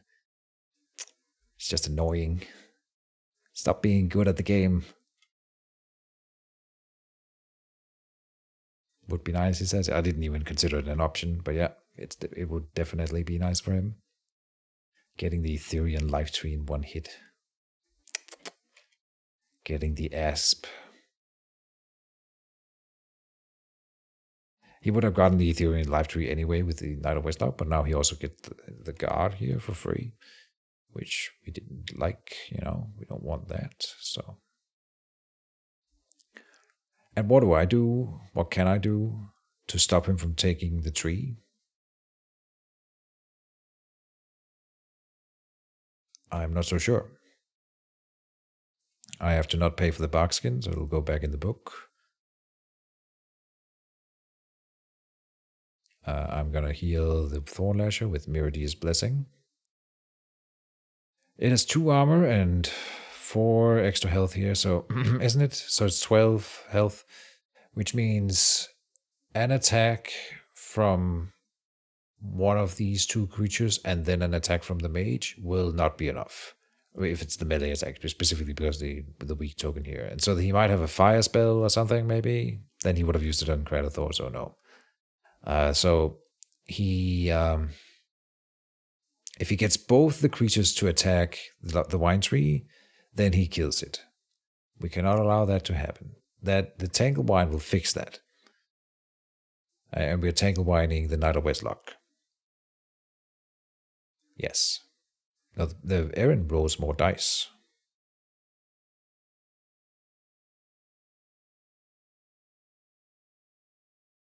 One of them, anyway. And we have 10 mana only.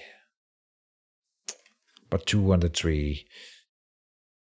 This is a very important turn. This is my final chance to redeem myself. I could also just try to kill Aaron. That is an option. Hold on.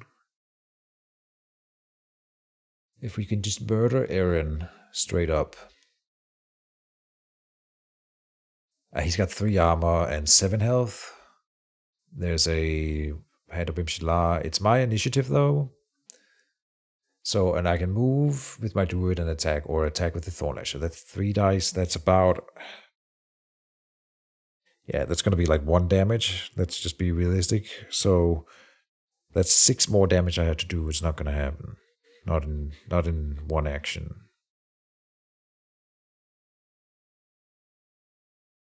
So, the Tangle Wine is happening.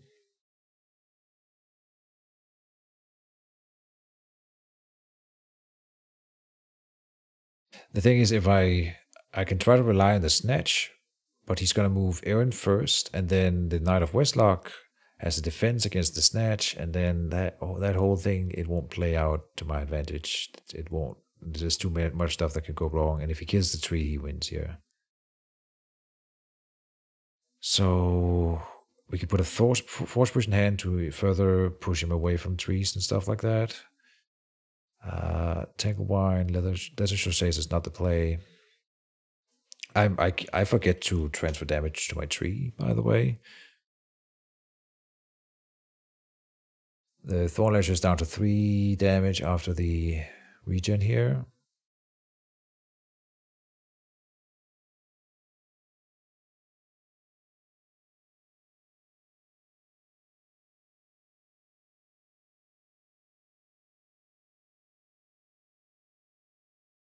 I'm never going to financially recover from this.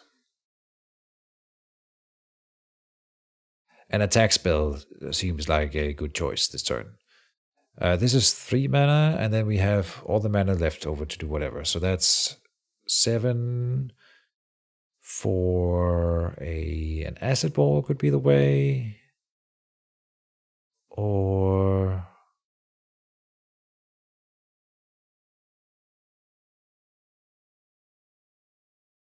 Wolf Fury.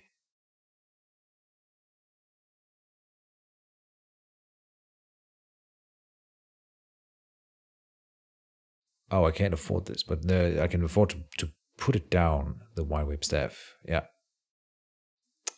Yep. Yeah, we'll see how he reacts to the Tangle Wine first, and then we go from there. So, deployment.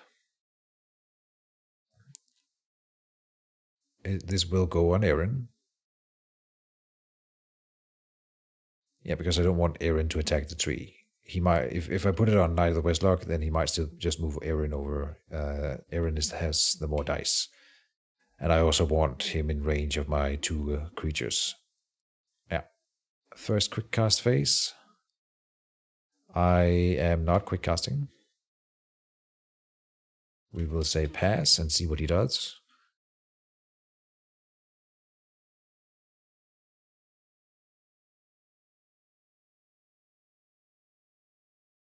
And the worst part of the whole thing, and I'm sure you guys have seen it, is that I have the Rain Cloud in hand, and not in hand, but in deck.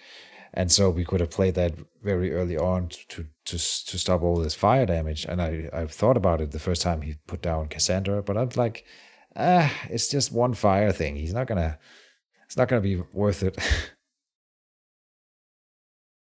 But I was wrong. And it also regenerates his creatures, which is also a part of it. Okay. Priest moves up. And what? What do you do?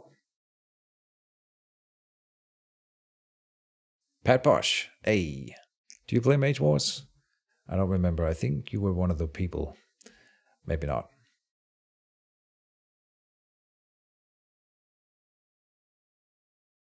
You've arrived in the middle of a big tilt. I'm so tilted right now. I had the board control. I had everything. The golden, the glory, and I lost it all. I still can win this. It depends on what happens here and how he rolls this turn and how I roll.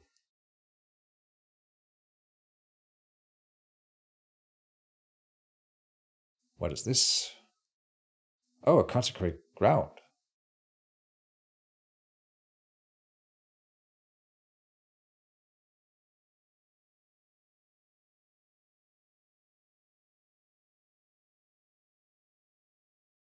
And he removed the damage from Knight of Westlock of all creatures.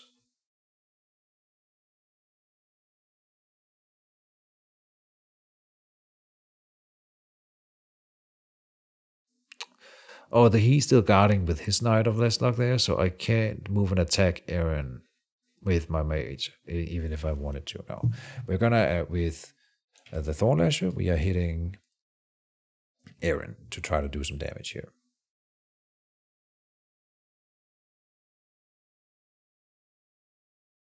We got nothing. Okay, I would have been satisfied with one critical here, just to do a chipping something. How are you doing? I'm good. You got the setup. Oh, okay. Kinda. Well, you should try it out. Oh, what do we have here? Another spell for the Thornlasher. A teleport. No, then he would teleport his Aaron. It is a teleport.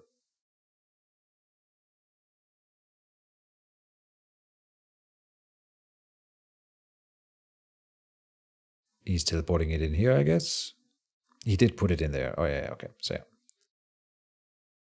And then he's going to try to murder it. But I can move up and guard it, so it's going to be fine.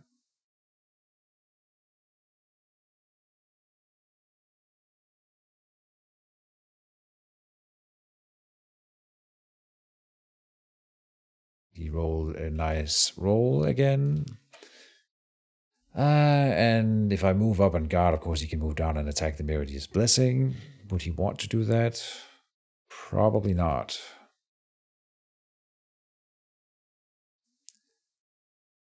Oh, I could have force pushed the Knight of Westlock earlier.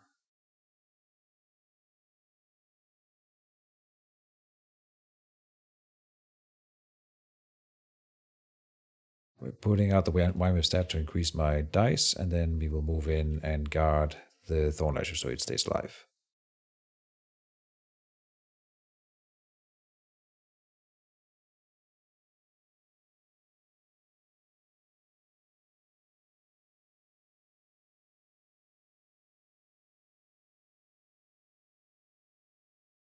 He's going for my Mage, good.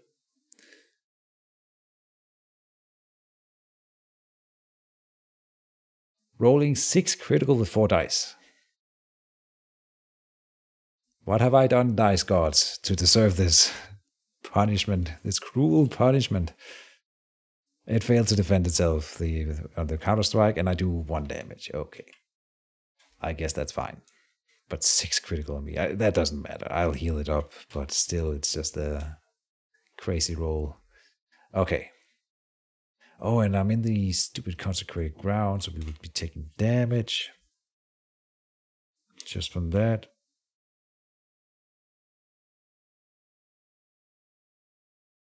Which means next turn he's going to open with Aaron because it's his initiative. So that's 5 dice onto my Thornlasher, which is going to have 6 damage on it. So 5 health, which is exactly 5 for the Aaron, which means it's a fairly good chance of it dying. And what can we do to avoid it?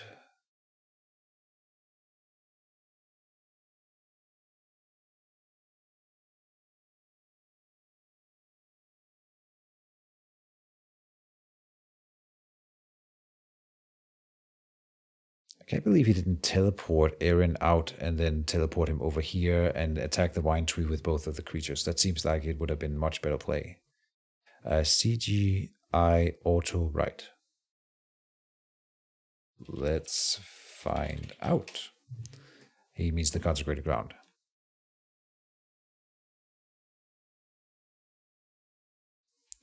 Right, and I was the one who needed to click the button, so it's on me. Whoops.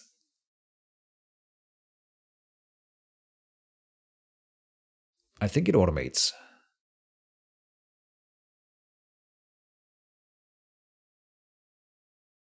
Yes. Yep, it's automated. And I heal 2 from the tree. Life bonding. Let's see. 10 mana is not a whole lot.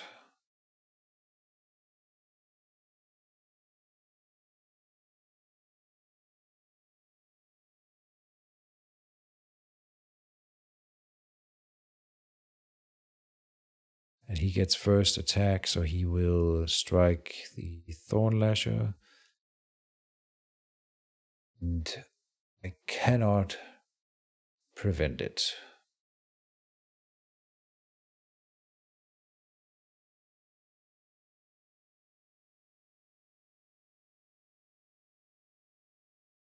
But I can punish it.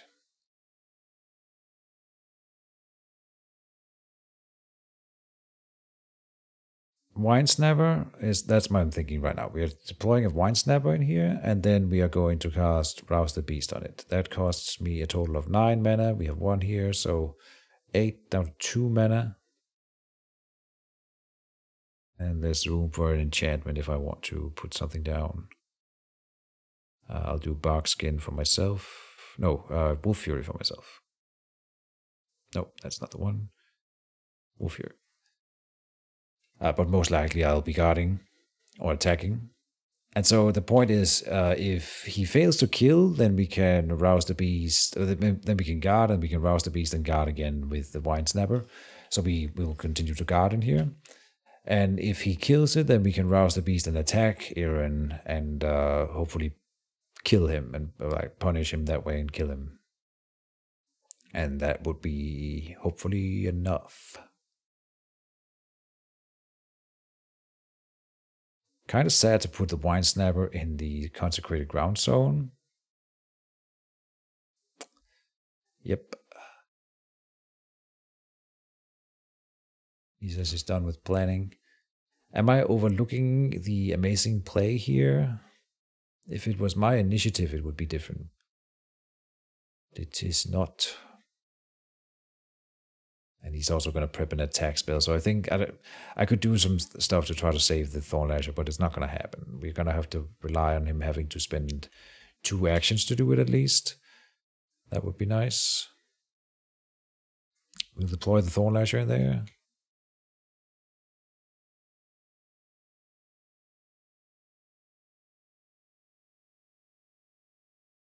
First quick cast phase. Nothing done. Okay, yeah, same here. Roll your attack, sir. He might even buff it with the Hand of Imshalar. I think I would. Give another die. Melee +1. Yeah, he does. He can still low roll it. That could win me the game right now. Get that action advantage since it's so tight right now. He landed exactly the 5. Okay. Yeah.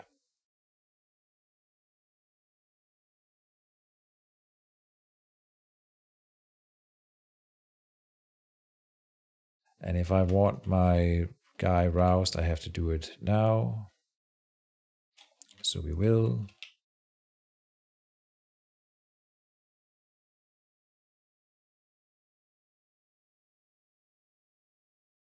We roll a good hit, so this is 4 damage onto Aaron, putting him at 11 out of the 15. It's not enough. We're not close enough. He still has healing. So next turn I need a lucky roll then. That could maybe do it. He's also going to be Gen 1 from the consecrated ground. Knight of Westlock is getting an enchantment. Oh, and he can punch the Wine Snapper now. Oh no. I don't care about the Wine Snapper. This one is sacrificial. I just want to hit Aaron really with my mage if I can get away with it. So he's getting rid of the weak token, getting an extra attack die as well. So he's going up to 8. And then he's going to hit the Wine Snapper.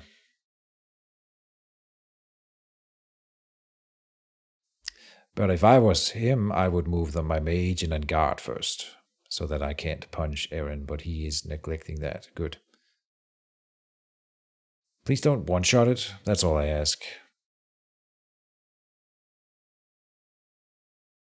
Don't one-shot it.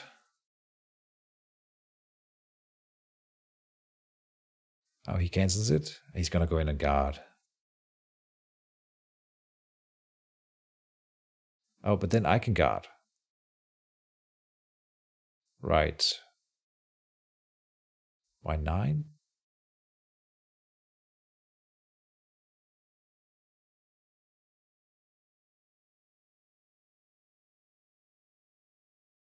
I don't think I saw it, but last time he must have used his hand of Imbecile to give him a melee token to do an attack. Oh, he low rolls it, so 6 damage goes in on the Wine Snapper. Okay, which means that the mage can't finish it off with a melee attack either. Do I punch Aaron or guard? We need 4 critical to kill Aaron. Not impossible with 4 dice.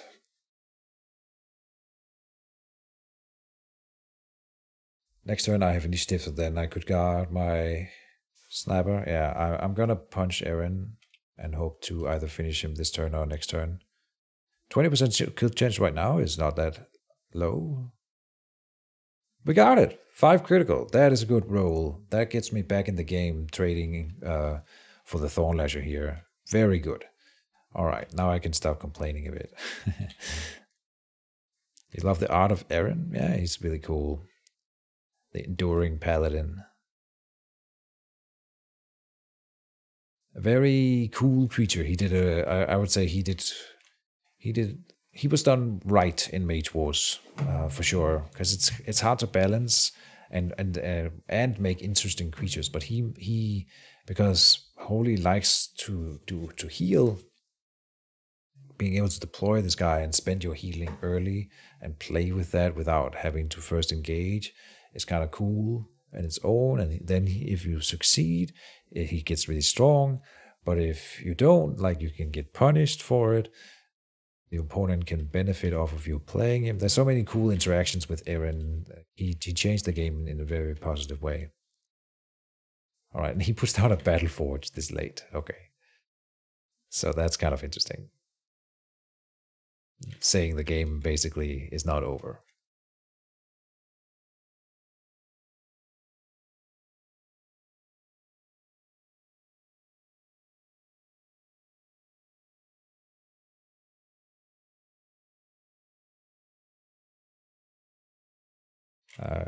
My Snapper will heal from Meridia's Blessing.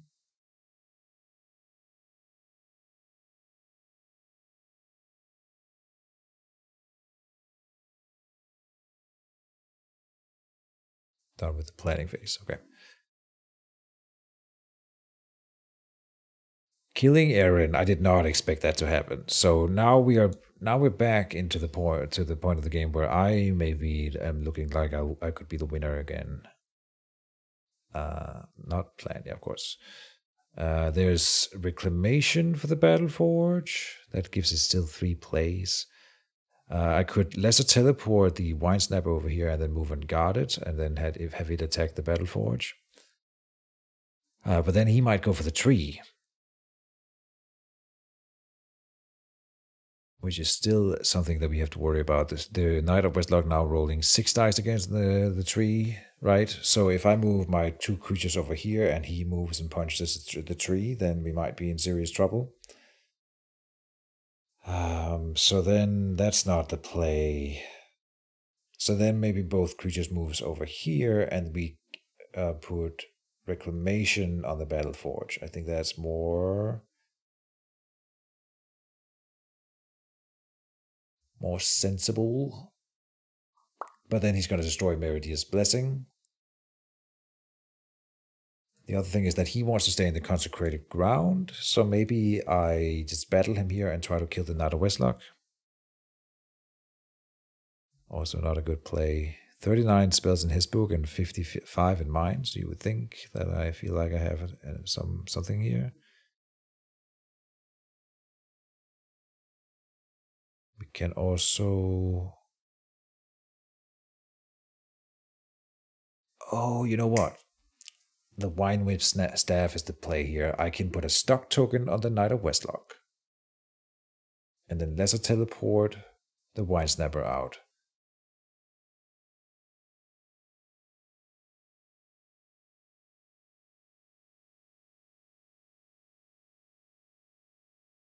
Onto the tree to guard.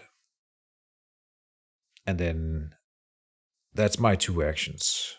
What is the play from the tree then, if anything? 4 for the stock token, 2 for the lesser teleport. Do I even care about this stupid Wine Snapper is the next question.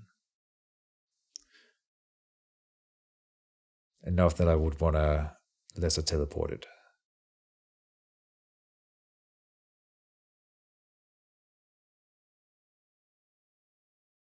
I don't know.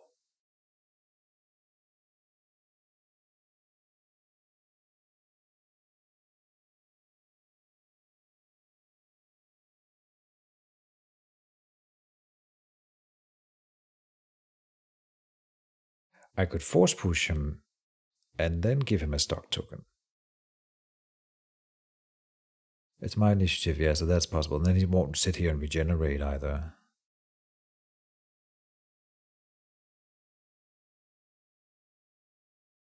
And then a thought. So that's force push. And stock is 7 mana together. Leaving me with not a lot to do anything. Dang it. The stock is the play this turn. Oh. Raviolin. Thank you for the follow. I hope you like Mage Wars, because it's going to happen for a few hours more. We're trying to come up with the perfect solution for this turn here, and it's not happening. I think I like my force push stock.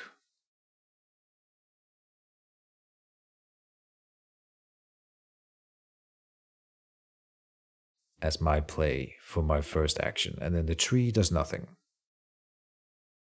So to bluff, we will put a Tangle Vine on the tree.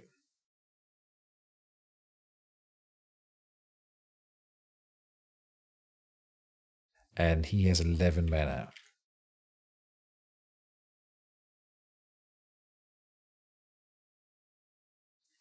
I will put down a wine marker in here, which was required for the combo that I'm about to plan, so it's a good thing that we get one. What is that emoji? Manoka Hoi.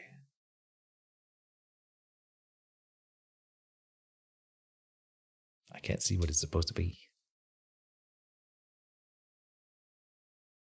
Oh, it's like a little bird. Nice. A chicken, a rooster. Staff of Asura. Oh, so he's deploying a proper weapon now. First quick cast phase, nothing for me. Chicken salute. Nice.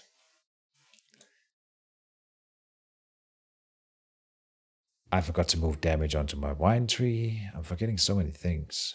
I will move down here. Force push the Knight of Westlock.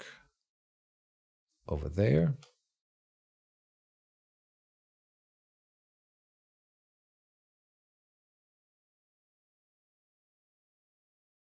Then use the stuck. Add markers. Other markers and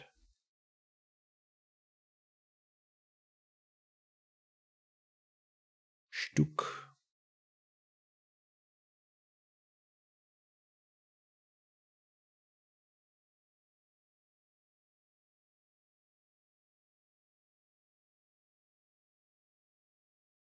Yep.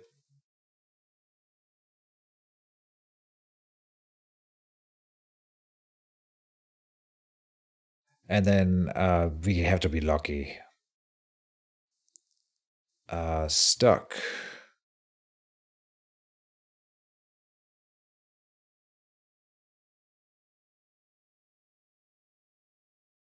If I remove a stock marker, it usually explains what a stock marker does. No. Restrained. And after acting, roll 7 plus to escape. So I am obviously banking on him not escaping in the first action, because then I need to reapply stock every turn. So if we could just one turn deny the action so that he again next turn is stuck or has to spend a spell or something to get out of the stock, then that would give me an action advantage that we really need right now. So that would be real nice. He, of course, but by deploying the weapon, he now still has some proper damage onto my Wine Snapper, which is unfortunate. But he low rolled it, so that's nice. He does get a daze out of it, and he smites it, burning it. Okay, so I would need to spend mana to remove the burn. And I think the right play here is to guard the daze and still have your action.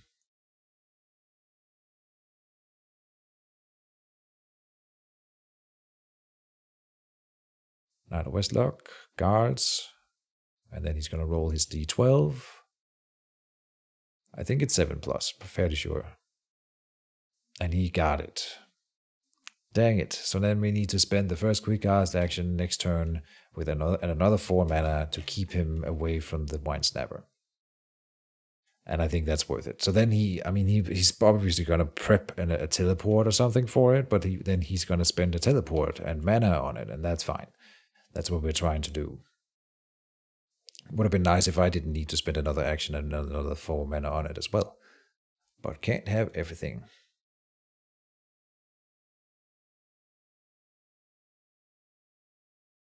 And he enchants the priest. So I feel like this round I kind of lost a little bit of momentum while he gained it. He deployed a new weapon and he got a new enchantment down. And I need to spend mana again, and I also need to spend mana removing the burn.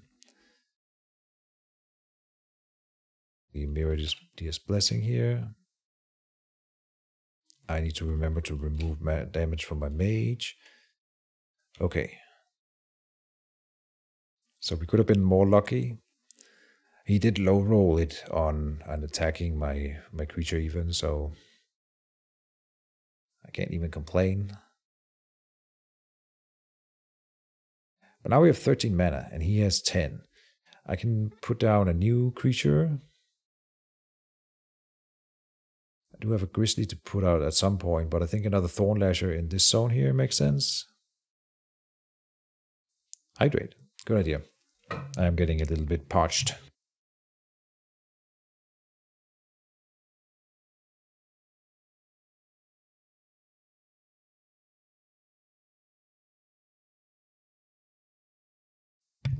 Thank you for reminding me. And no, it's not vodka. Or is it? Is it vodka? Who knows?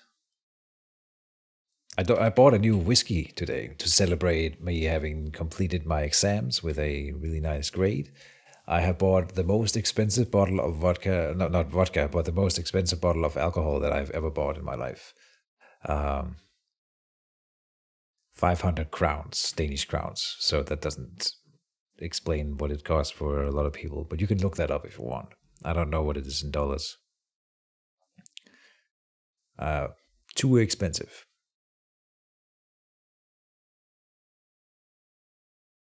Not Tangle Wine here, we will do the Thornlasher.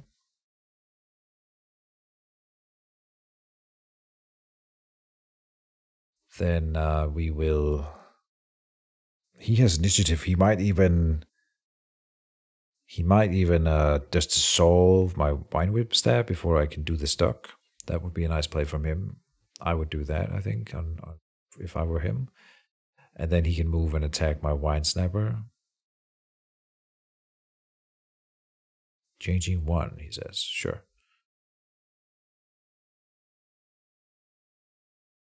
13 mana. I could maybe put down another creature, like another Dark Fen Asp. Oh, that won't work in the Consecrated Ground. That's a bad idea. Jungle Defender would be nice to get out. Swamp Serpent. Can't really afford anything. The Wolf Fury would be good. And Armor would be good. Taking it slow. Deployment phase. And he has initiative, so we'll see what comes out of the Battle Forge. More damage. Damn it. I was hoping he couldn't do stuff like that. But the Battle Forge has done its thing. That sucks. And we have to move this my marker up there then. So he can see it coming. Let's see if he dissolves. He does not dissolve. So I will, and he might just have a lesser teleport or something instead, of course. Something else to remove the stock. And that costs me 4 mana. Let's see if we get away with that.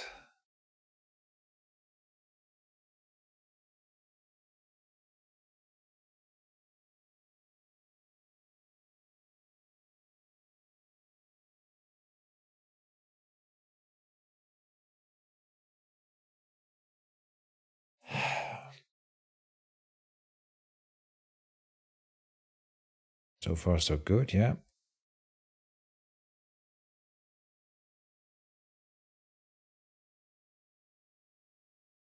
Dealing 6. Oh, that's a kill.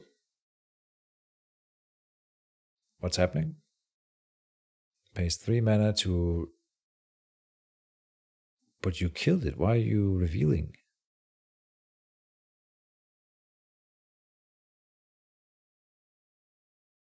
Am I missing something?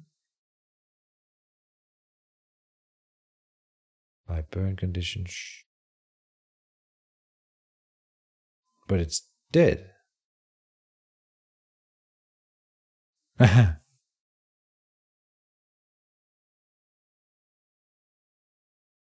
Okay. I don't... Sure.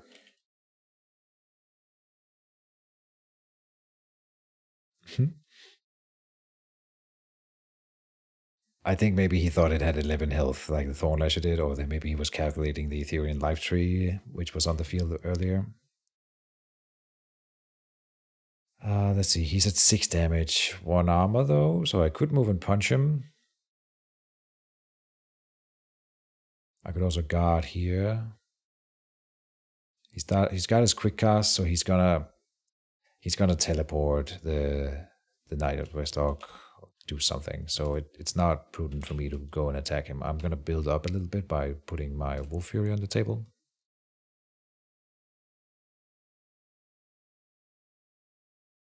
Koshi joins the field. Nice. Koshi is the community manager for the Mage Wars community.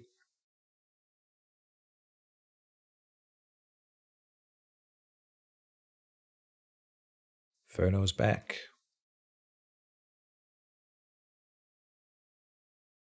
Can I use lesser teleport versus stock? Stock. Oh, I think... Does stock get removed?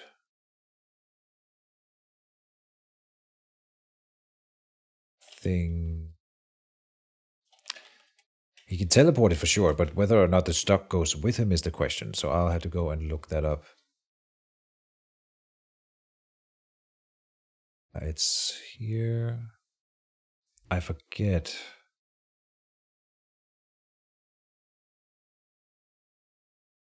Think it gets destroyed. Yeah, if a creature is teleported, destroy all its stock tokens.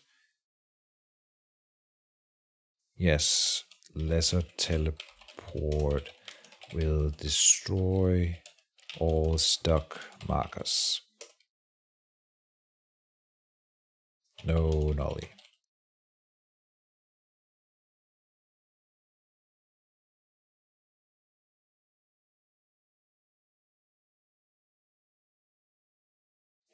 Do. All right.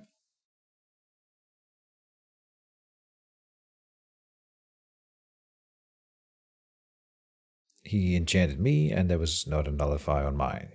Mage. I guess he's seen me use nullifies enough that he could think that it is a nullify. I usually don't run it in Druid. Or outside of Wizard, really. In rare occasions, I will. Sure.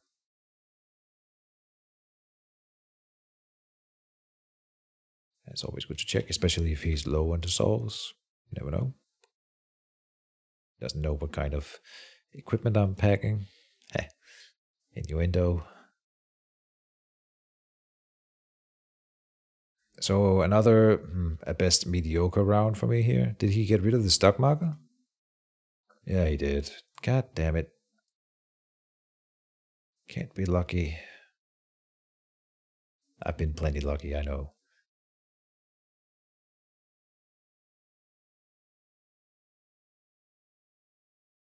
We need the Thorn Lasher here. Then we need to put a marker there. Oh, I didn't destroy this wine marker that turn. So we need a wine marker here and there. That means another wine token has to be deployed, which means another mana. So 7 mana total with the one on the tree. So we are left with... I don't know, wait, I have to spend 8 mana. But I have one on the tree. So yeah, 7 down from 12 is down to 5. And I need 2 to reveal the Wolf Fury, leaving me with 2 mana. Probably not going to do anything special with that. Just going to punch his face.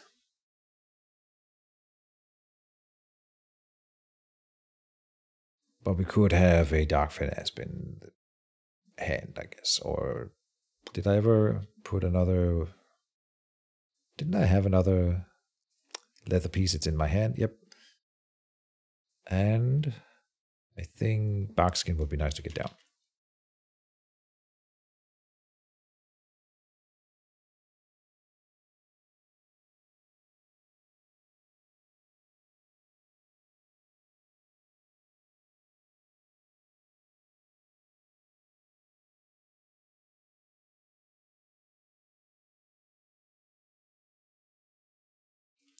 I need to remember to life bond with my tree.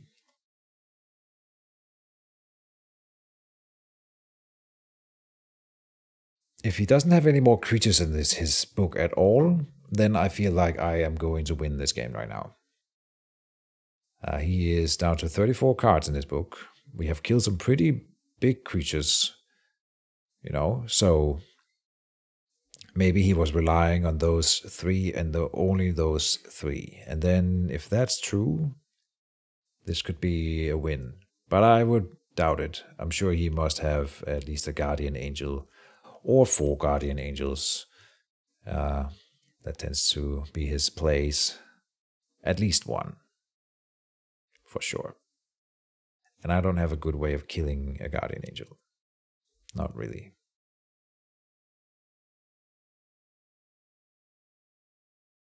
I'm going to ignore the Battle Forge, but I would like to put and maybe I should put that in hand instead. I would like to put a Reclamation on this Hand of Imshalar down here.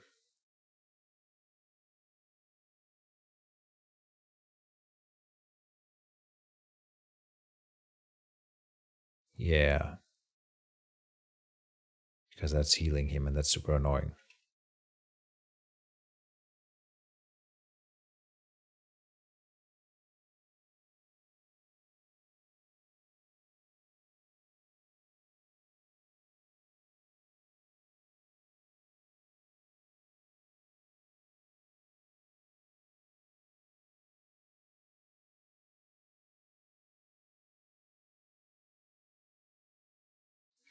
He's up to 46 max health. We're not trying to kill his mage. I mean, if he stays here and I can pull him through the wall several times with the Thorn Lashers, then maybe that could be a play. I'm sure he's going to It's mostly for the creature if it comes closer.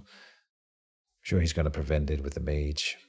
But that could be a way. He's just so tanky right now that it's not really a good play. We are deploying the Thorn Lasher down here on the other side of this Bloodspine wall.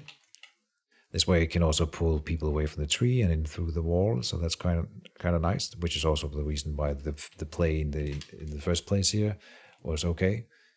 Dawnbreaker Ring means not another melee die for the mage. That's kind of annoying. Okay.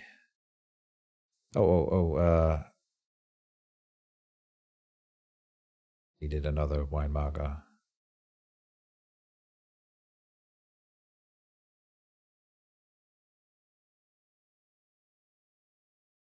Actions phase.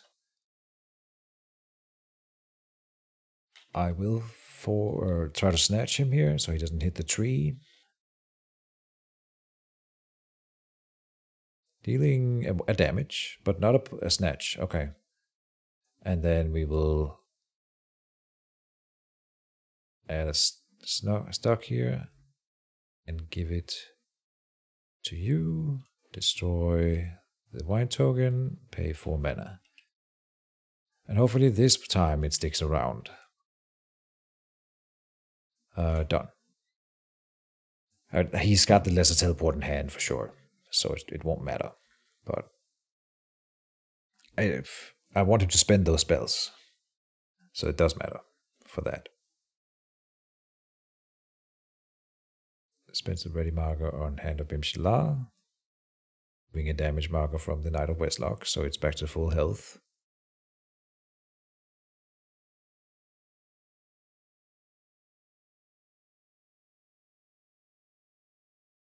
And then it gets free again for free. Okay, that's kind of unlucky. That's another 4 mana I need to spend on that.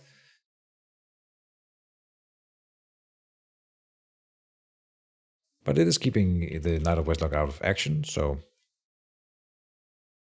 I'm okay with it if he's not gonna do anything special about it. Do I move and attack his mage here? Or do I guard my Thorn Lasher? I will move and attack his mage. Applying a little bit of pressure. Give him 3 to 1 chances to reveal the enchantment in case it's something. No. Then the Wine Lash. We cannot reveal the Wolf Fury, can't afford it. But we deal 3 damage to him. Alright. And so he needs to start spending mana on armor at least, or something. He doesn't have any healing going, so the damage added to him will stick. I mean, he gains life, sure, but that's not the same. We have to get that damage on him eventually. I could also dissolve this thing, but I just can't afford it.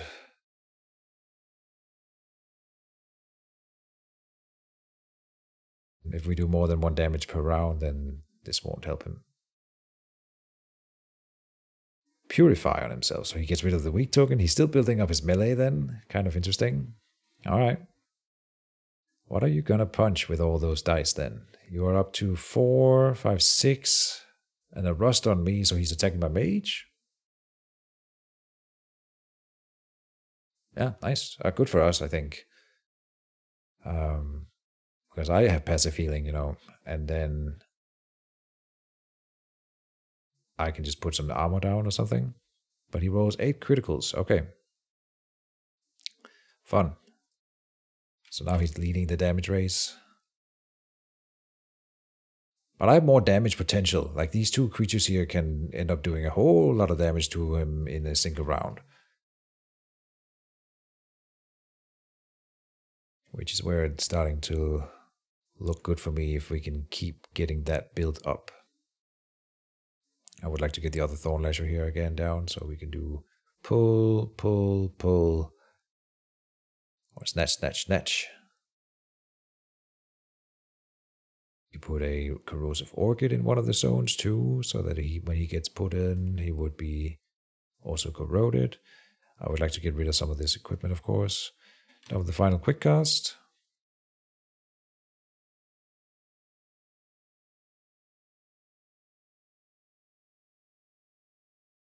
So, what are we doing in the upcoming turn? We're doing 5 mana for the stock token over here, and that's the quick cast. It's down to 6 mana. And then probably a punch. Let's see what the burn does.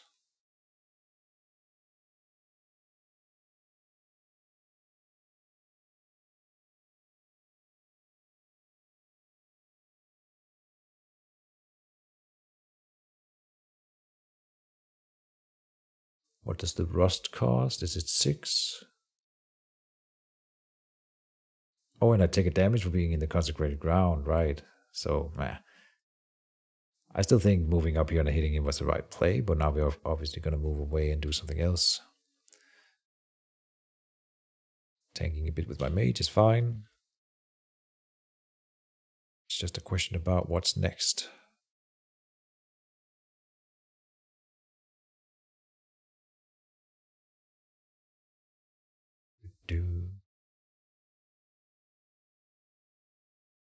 Not the reclamation.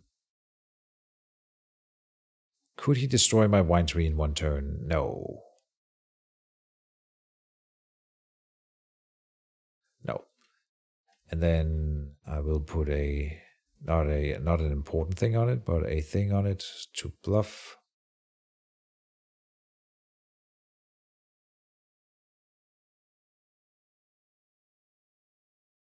Thorns. Maybe we do a rust in my hand. I could also get rid of Akira's favor. I could get rid of rust. He's building up a lot of stuff to damage my mage. I would like to take a little bit of that damage potential away from him. Just the leather Chaussées would do that, but I could do the Keejchen armor instead. If they believe I can afford. Yeah. That's a deployment phase. He is not ready.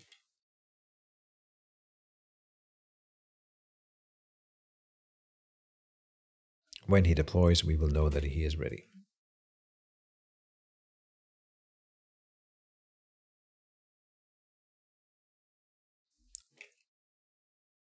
There's a new One Punch Man chapter out. Hype. I'm following the manga. So then I have something to do after the stream.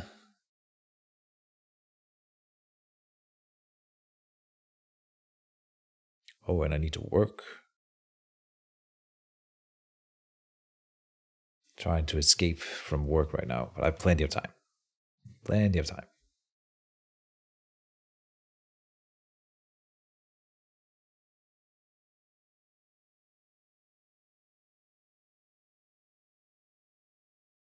Man, if just that one stock would have stuck around, we would have been in such a good spot right now. But I'm down 12 mana on stock tokens so far, and if the first one could theoretically be enough, and also in terms of actions, it's a lot different.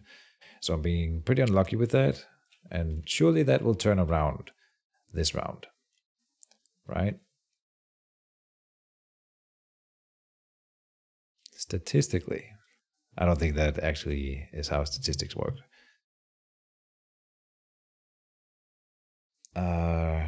First quick cast phase, done with first quick cast. Oh, I know, then I need to do the stock token. Keep doing it. I'm going to add 10 stock tokens over here. Down to 7. Destroy the wine token. Actions phase. It's kind of like a wand, this thing. And a tangle wine wand, if you will. Which is why I like it. And people don't consider it a wand, so they don't dissolve it. But it kind of works it that way. And it's completely denying this creature right now. And it could do better if I was just a little bit luckier. Stock also means he can't get pushed or snatch. Yes. Unbubble and restrained.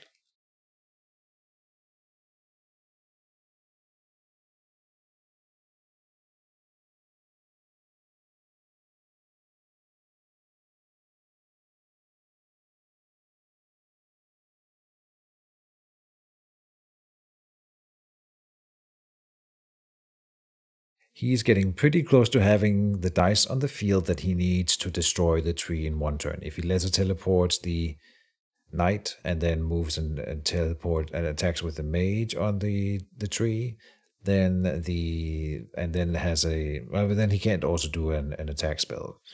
But those two together could probably do it. Yeah. So here's the lesser teleport.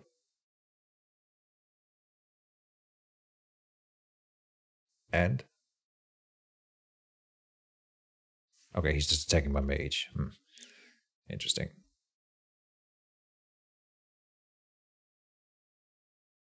Because I'm gonna stuck him in this zone.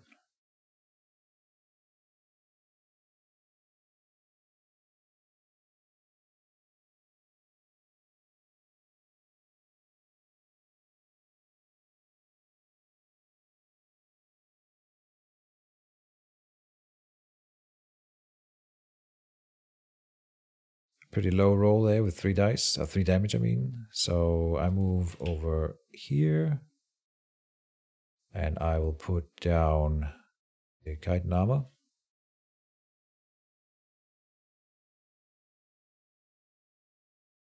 To the days.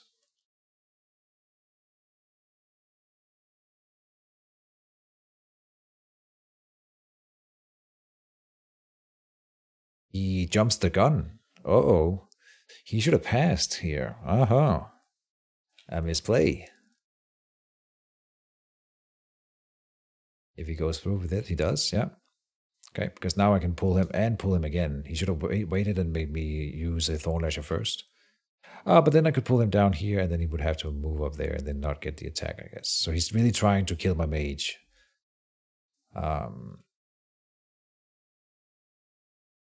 And he got a nice roll again, and he adds the burn, of course. Okay. I still think it's a mistake. Oh, and we both adjust life for Ethereum life tree gone. So that we do it together again, like last time. And that's why I wanted him to do it when I did it.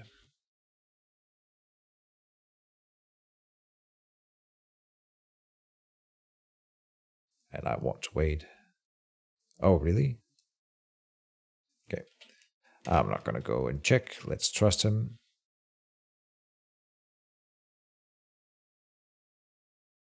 So here we can be lucky. So far, so good. Yeah, we dealt the damage. 2 damage even.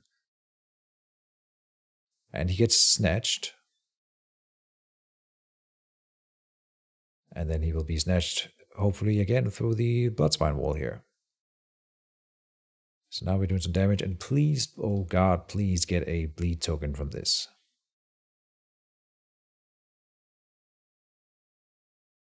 He gets 3 damage on him and a snatch, so yeah. See, I have more damage potential and more healing on my mage than he does. Oh, and then he's back in the Battleforge range, though. That's kind of sad.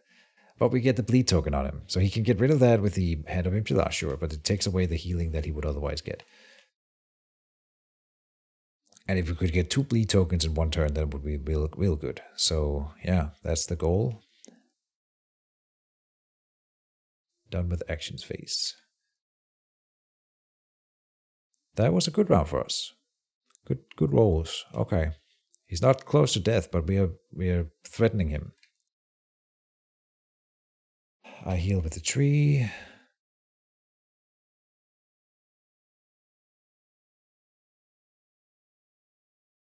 And we will stock the knight in here. Hopefully he's out of lesser teleports now. So that's 5 mana again. No, only 4, because there's already a wine token. 4 mana down to 7, so I can deploy a creature. And I will. Do a Thorn Lasher.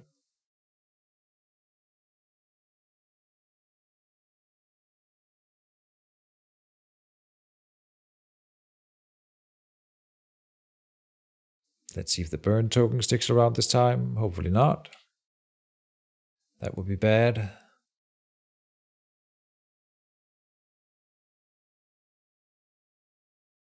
I've been playing a lot with burns lately, and mine never stick around. So hopefully we can get rid of his here. Oh, I burned for 2 damage. That's unfortunate. Okay.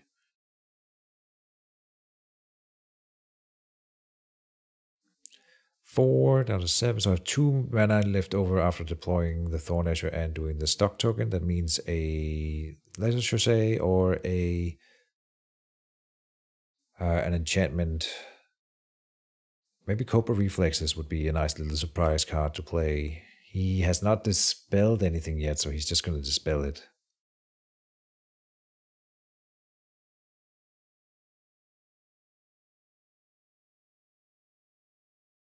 So that doesn't feel like it's worth a whole lot.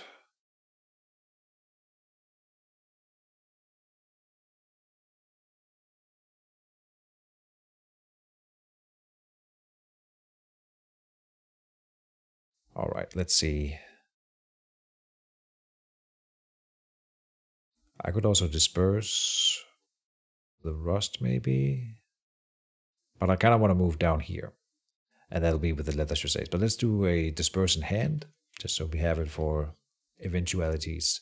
I won't be able to afford it, but maybe a Seeking Dispel. If he does an enchantment this turn, I will dispel it. Could be a regrowth on him. Oh, and a regrowth belt would be nasty from him. If he deploys a regrowth belt, I won't be able to react because I would have already deployed the Thorn Lasher.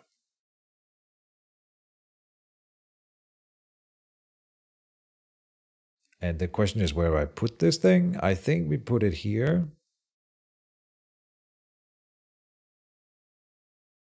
And not there, because then I can pull him away from the Myriadius Blessing, which is what I want. And away from the tree. Deployment phase. Here. That's number 4. We lost one, so no more Thorn Lashers, and he knows it. And it is the regrowth belt. Okay, now. Of course, that has to be removed ASAP. First quick cast phase. Not casting anything.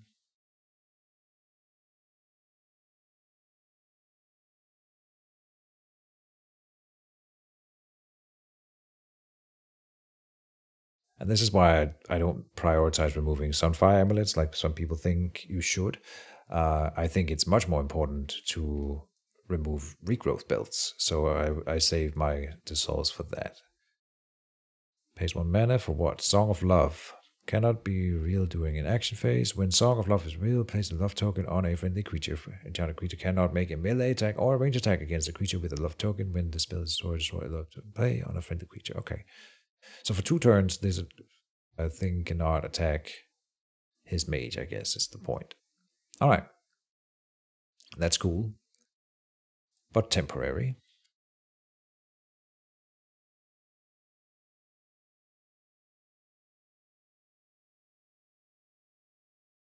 And he added the love token onto himself. Okay. So he's going to kill the other Thorn Lasher, I think, is the idea.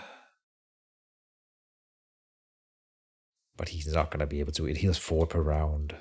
Yeah, I don't see it. Actions phase then. I will need to stuck his knight to keep it out of the fight.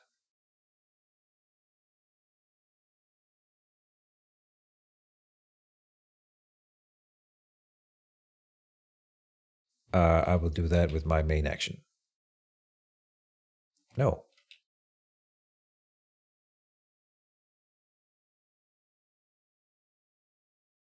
This thing will guard.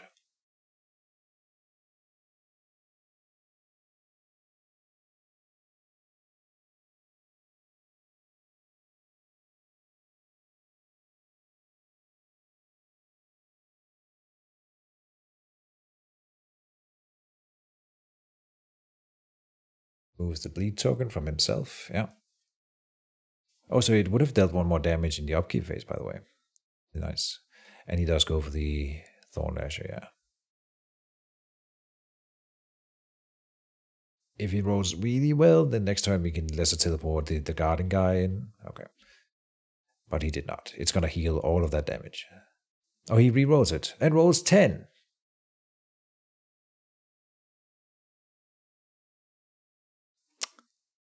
And applies burn.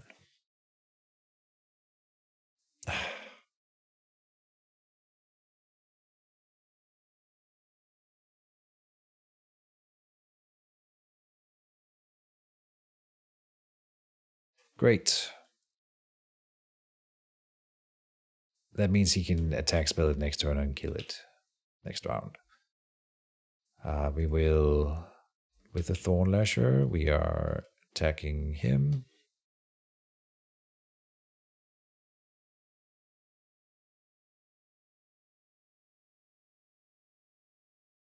Dealing 0 damage. And this is the much better play than hitting my mage like he did last turn.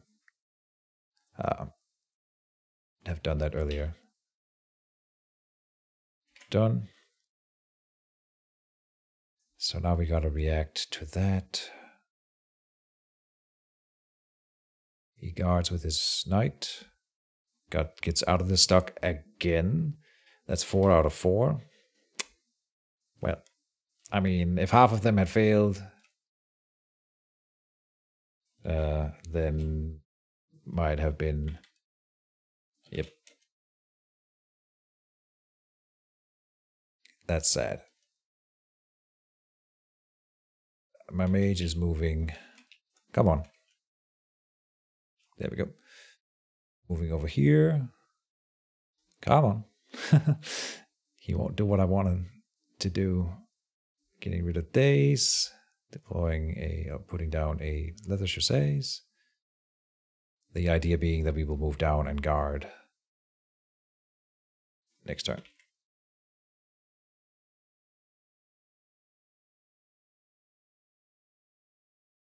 But 10, I mean, this was too high. I am not sure, and he has a reroll, so it's going to be at 5 health, and he rolls 6 dice. So if I allow the melee attack, then he is going to kill it.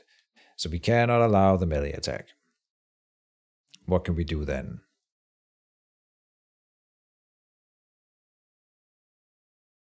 Yeah, I don't know. Maybe I should have moved and guarded and then force pushed myself down. We will heal it. We'll pay for the removal of the burn. 8. We will heal the mage for 2. And it's rid of the days.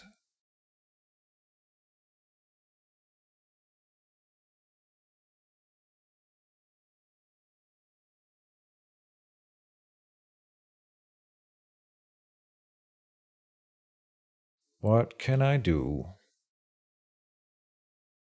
to protect my Thorn Lasher?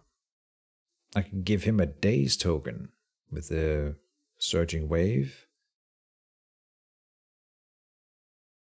I can give it armor, but I want that armor for myself. I don't have a lot of mana. Oh, if I want to stock, then we can't do any of that. Yeah, so because he keeps rolling the stock marker, he's now going to escape because I can't. I can't stock it. Oh, and then he can go and hit it with the Knight of Westlock instead, as well. I mean, oh man, I think it's lost at this point.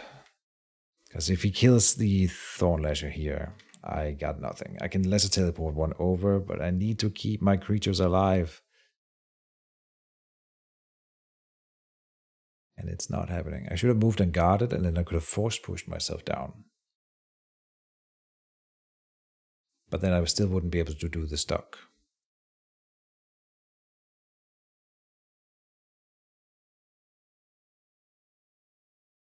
Can I do anything to save the Thorn Lasher?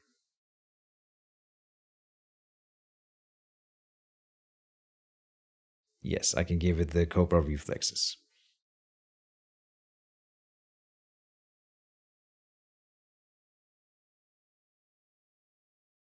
Then there was the searching wave. Oh, but again, it's this. It costs the quick action, the first quick cast thing, and then I can't stock the knight, and I also can't afford both.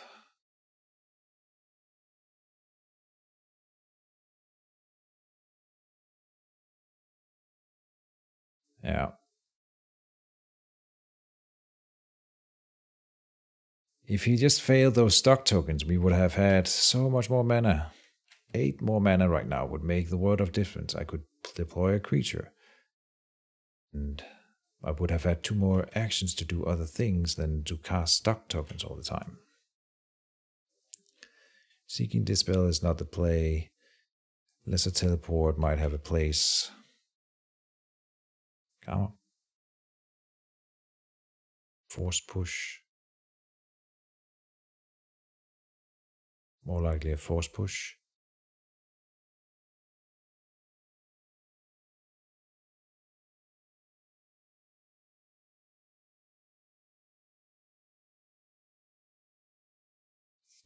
And something on the tree. It's not lost yet, but if he doesn't roll poorly this turn, then it would be, I think, deployment phase. He deploys first. And I don't have time to do anything about the regrowth build here. Oh, there's an attack elemental wall coming in. And that I don't have mana to deal with again because I don't have any mana. So, and that's probably a fire spell. He would have saved one for the elemental ward. No deploy from us, so we are doing a wine marker. We'll put it over here.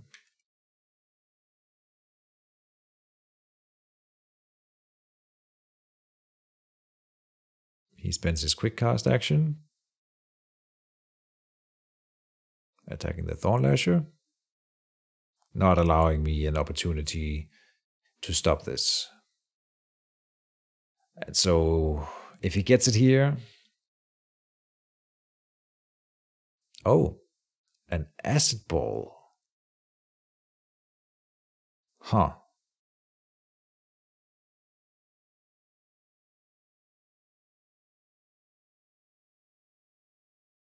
Strange play. That means he probably doesn't have a fire spell in the book. He rerolls it, getting the damage that he needed. No. Because there was only 1 corrode. I thought it was 2 corrodes. No, he needed 5 up. So it lives. Okay. And then we give it the Cobra Reflexes. And then he needs to do the dodge, otherwise that's too much of an investment for me to still be in the game after that, if this fails. But if this works, he might have to dispel it before he can continue to harm it, and then it might live.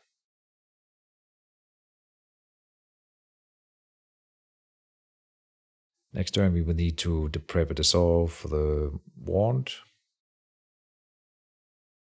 But he can deploy something to get rid of it. And that means no stock tokens.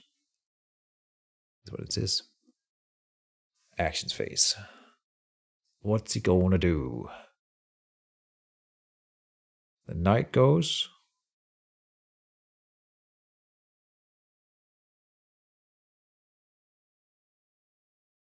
No way, the knight stays in that zone. So then I can stock it in there next turn again. Why would he do this? He's thinking he can destroy my mage. Okay, maybe he can. I gotta tank with the mage when I can here. That's fine.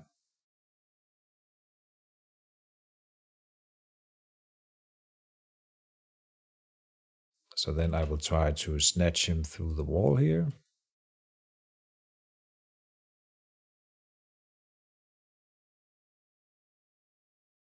We got it. 2 damage and a snatch. So he gets hit by the Bloodspine wall going through.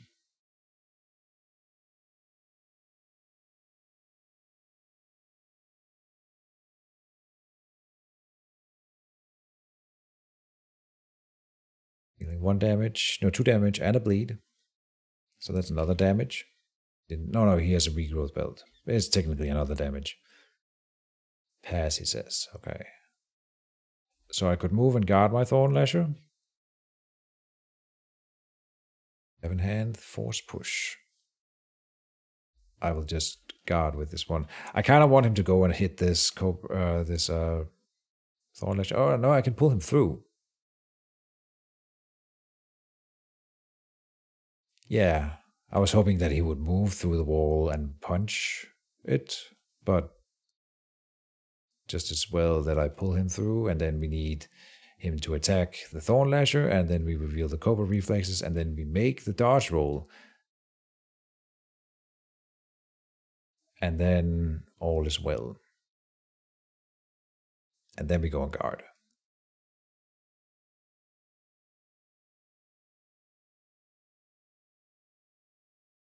Oh, but now he's going to go and attack my mage, I think. Probably. Oh, we didn't get the bleed here. Too bad.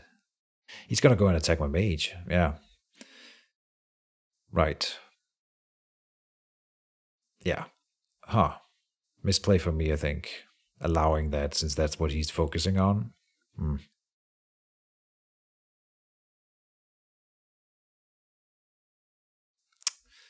Interesting situation.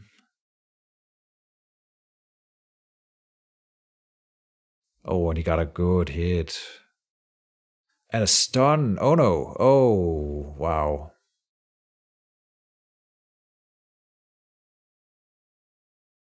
Oh.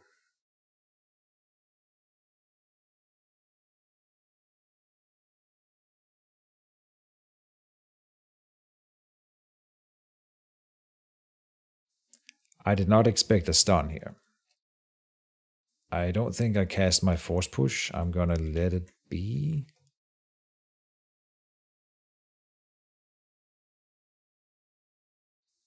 No. I gotta force push myself. That's insane that I have to do this.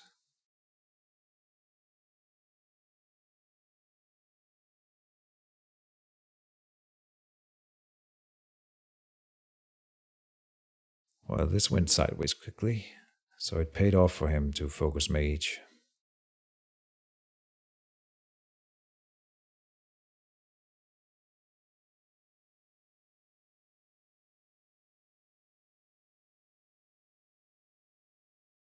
Okay.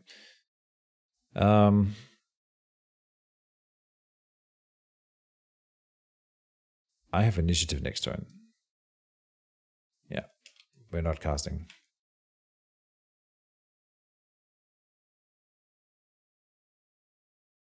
Oh, but I also need the damn dissolve.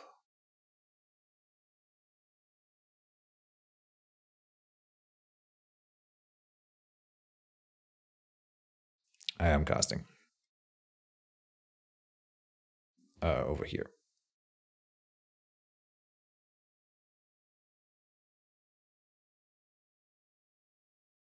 All right. And I will heal 2, and then we hope that the burns are kind to me. I also take 1 less damage for not being in the consecrated ground, which is kind of important right now. We will have to prep wisely this turn. And I think a dissolve has to be one of them still, because we can't have him have an attack spell right now, and being able to corrode my armor won't work. Then we will... this guy. A stock token on you. So it's dissolve, then move, and then stuck. And that's my play. And we would be behind a guard here as well. So hopefully that works out. There's a chance.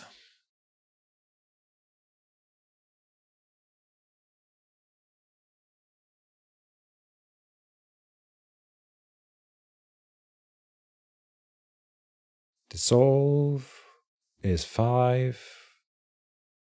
Stock is too expensive. So I can't afford...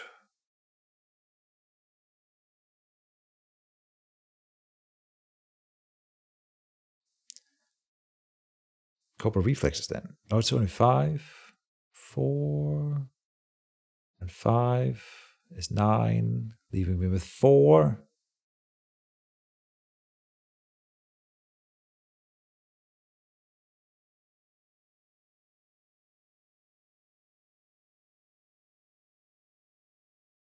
We got 1 damage from the burn, leaving me at 5 damage.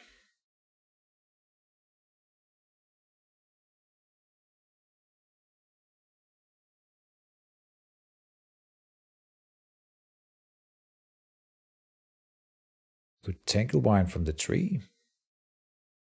That's cheaper.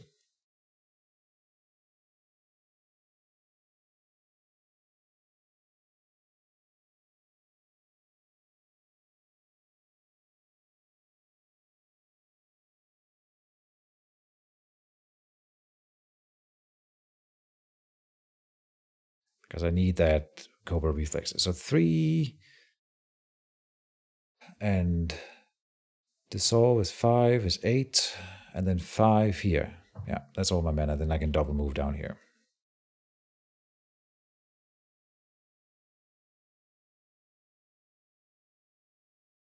If he has a teleport, he can do... Yeah, he can just teleport me up here and hit me. No, we gotta move down there. He's got 19 mana. It's probably gonna end this turn, but who knows? I might get lucky. Dissolve, Tangle Wine, and a redundancy spell like a Lesser Teleport or a Force Push. Let's go Force Push. All right, let's see what the dice gods have in store for us. Deployment phase. For this one, I will deploy a Tangle Wine on the Knight of Westlock because it saves me 1 mana over doing a stuck. And it's likely to stay around for 2 turns, in fact. Damn, my phone died. The next thing I know, you're almost dead in like 45 seconds. I mean, this has not been going quick, but yeah, I see what you mean. It went rather poorly last round. I messed up, for sure. Let's see. First quick cast phase. I will remove that wand.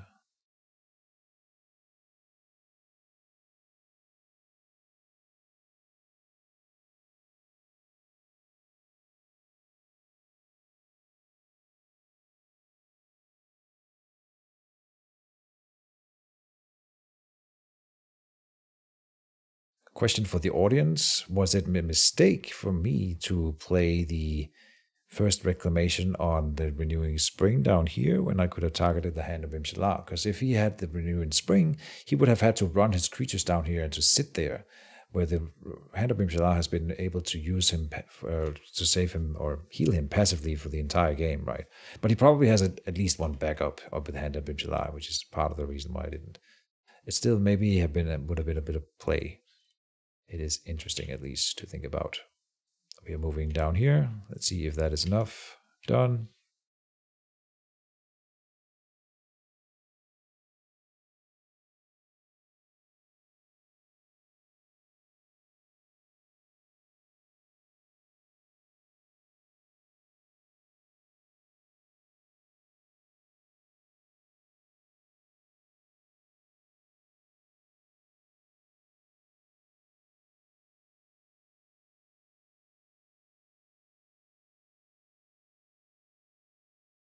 He says pass, obviously. See, the problem is I can't pull him. If I do, then he's going to move down here and then be ready to attack me next turn. Maybe I should have moved behind the guard here instead. I think maybe that would have been the better play. But then there's like force push or teleport up here, and yeah, there's no good solution. We guard here. Can't attack at all here. It's just not a thing. The knight will go and attack the Tangle Wine.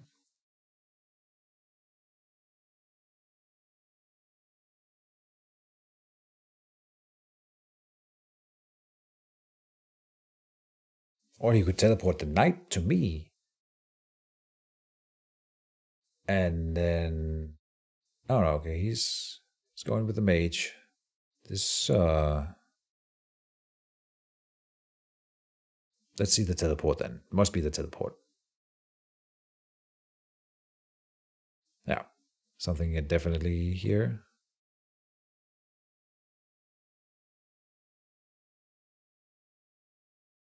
It is a teleport. Up to the consecrated ground. 10 points if you can guess my play from here. I was kind of expecting something like this, so not like this. He did it wrong, and maybe you guys can help me spot the mistake. It's kind of funny. He should have moved and done something else with his action here. And then, whoa, hey.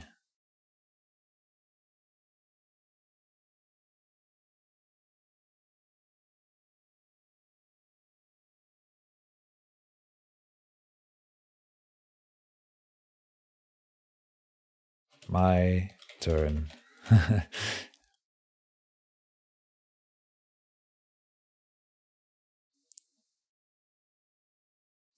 Because I am going to attack myself with the Thorn Lasher and snatch myself down here out of reach of the knight.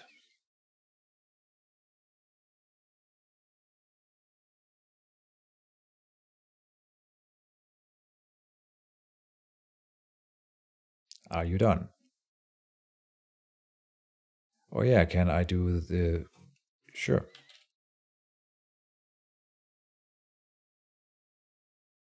See, he should have moved, done something else with his action. Like this, maybe. Not sure what that is. Pillar of Righteous Flame. Okay, sure. I mean, he might still kill me, but I'm at least gonna be able to maybe dodge the knight. Wolf Fury, no. Oh, okay, then he just rolls 5 critical with that. Do you wish to continue playing until the end of the phase? No. Alright. GG. I think I was a little bit unlucky at the end here with all the stock tokens. I've lost so much mana trying to get that working. Damn stock tokens betrayed me. I've had them do some serious work in other games sometimes. Was going to snatch myself away from the knight. So I think he did misplay it. I mean, I get that in order to get the Pillar of Righteous Flame, he needs to teleport first and then do the pillar. No, not even. He can move pillar, then say done. Then I can't. I mean, I can attack him or something, but my mage is still here. Then his next action will be to quick cast teleport me into the Pillar of Righteous Flame, take the hit, and then be hit by the knight. That way I can't escape. So he did misplay it ever so slightly. Now he rolled like a god, so it didn't matter. But yeah, I think his plan was to always go for 3. If he sat near the spring, I think the game was automatically a win for you. Yeah, plus hand has provided the insane value, but that's hindsight. Yeah, to think that the sucky stock rolling was the moment the game was a loss for you. I mean, there was a lot of turning points and back and forth. There were some really, really good rolls and rounds for me too. I made some misplays along the way. I forgot what they were, but I have been calling them out as we went through. And so, yeah, it is what it is. He played it really, really well, and he so can't take that away from Mr. Biblo. He knows what he's doing. But you dissolve the crown at just the wrong/right time. Yeah, exactly. The getting rid of that crown early in the game, it's both cheap and it makes his creatures that much harder to kill.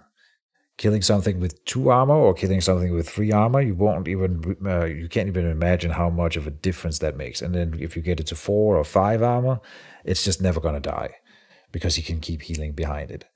But seriously, that the jump from 2 to 3 can be such a big difference. So getting rid of that crown early, he got 1 token off with it, which is still good for him. And then I dissolved it, so it's still a good trade. Then I lose Kralathor to a misplay, I think. I forget how. Oh, I think not so much a misplay as much as I overlooked that he could just destroy the Ethereum life tree. But I'm not sure if I could have done anything. I mean, I didn't know that he would end up being at 1 health in that turn.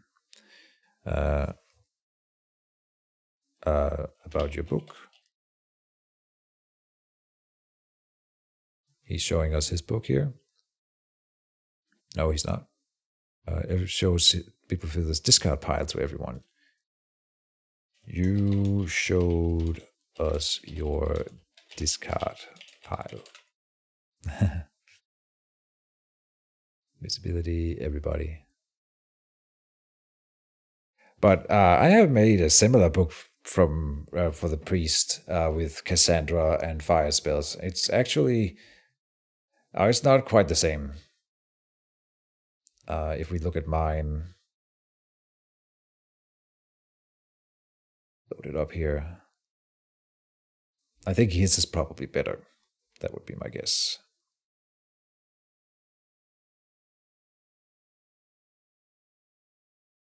Is the one?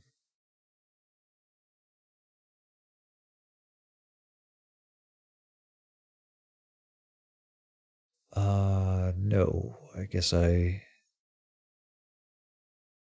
Oh.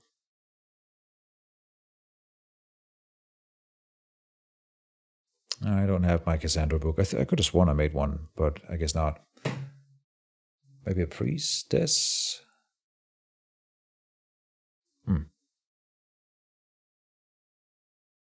Maybe it was a warlock that I put her in. No. Well, never mind. But I liked his book. I'm sort of wondering. He must have another creature somewhere in there. Like I couldn't imagine him playing without a guardian angel. A Song of Love was his first for me. Not a fan, but I guess it worked. Of the song.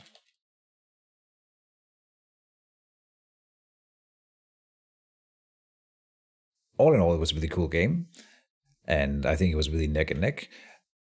One really important point to make is that in the olden days, the priest would never have stood a chance against a druid, and here we went.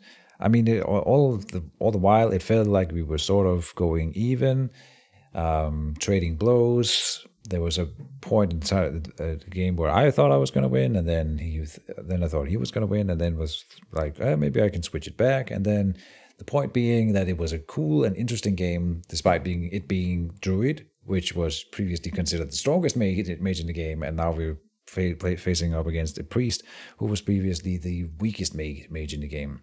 So clearly, the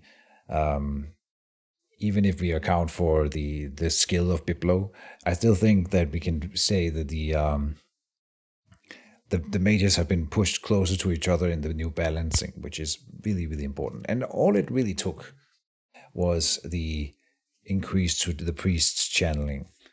So I don't think there's much else that has been given to him. We even nerfed the Pillar of Righteous Flame, so it's not as strong as it used to be. But he's going toe-to-toe with the Druid and not only holding his own, but in this case, he won. Blind, Enchant, or Rage, don't really use.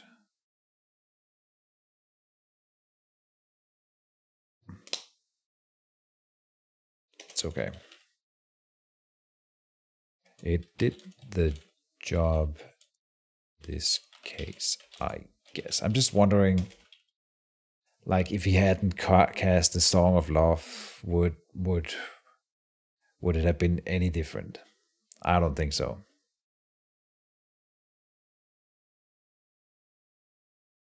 Was a cool game.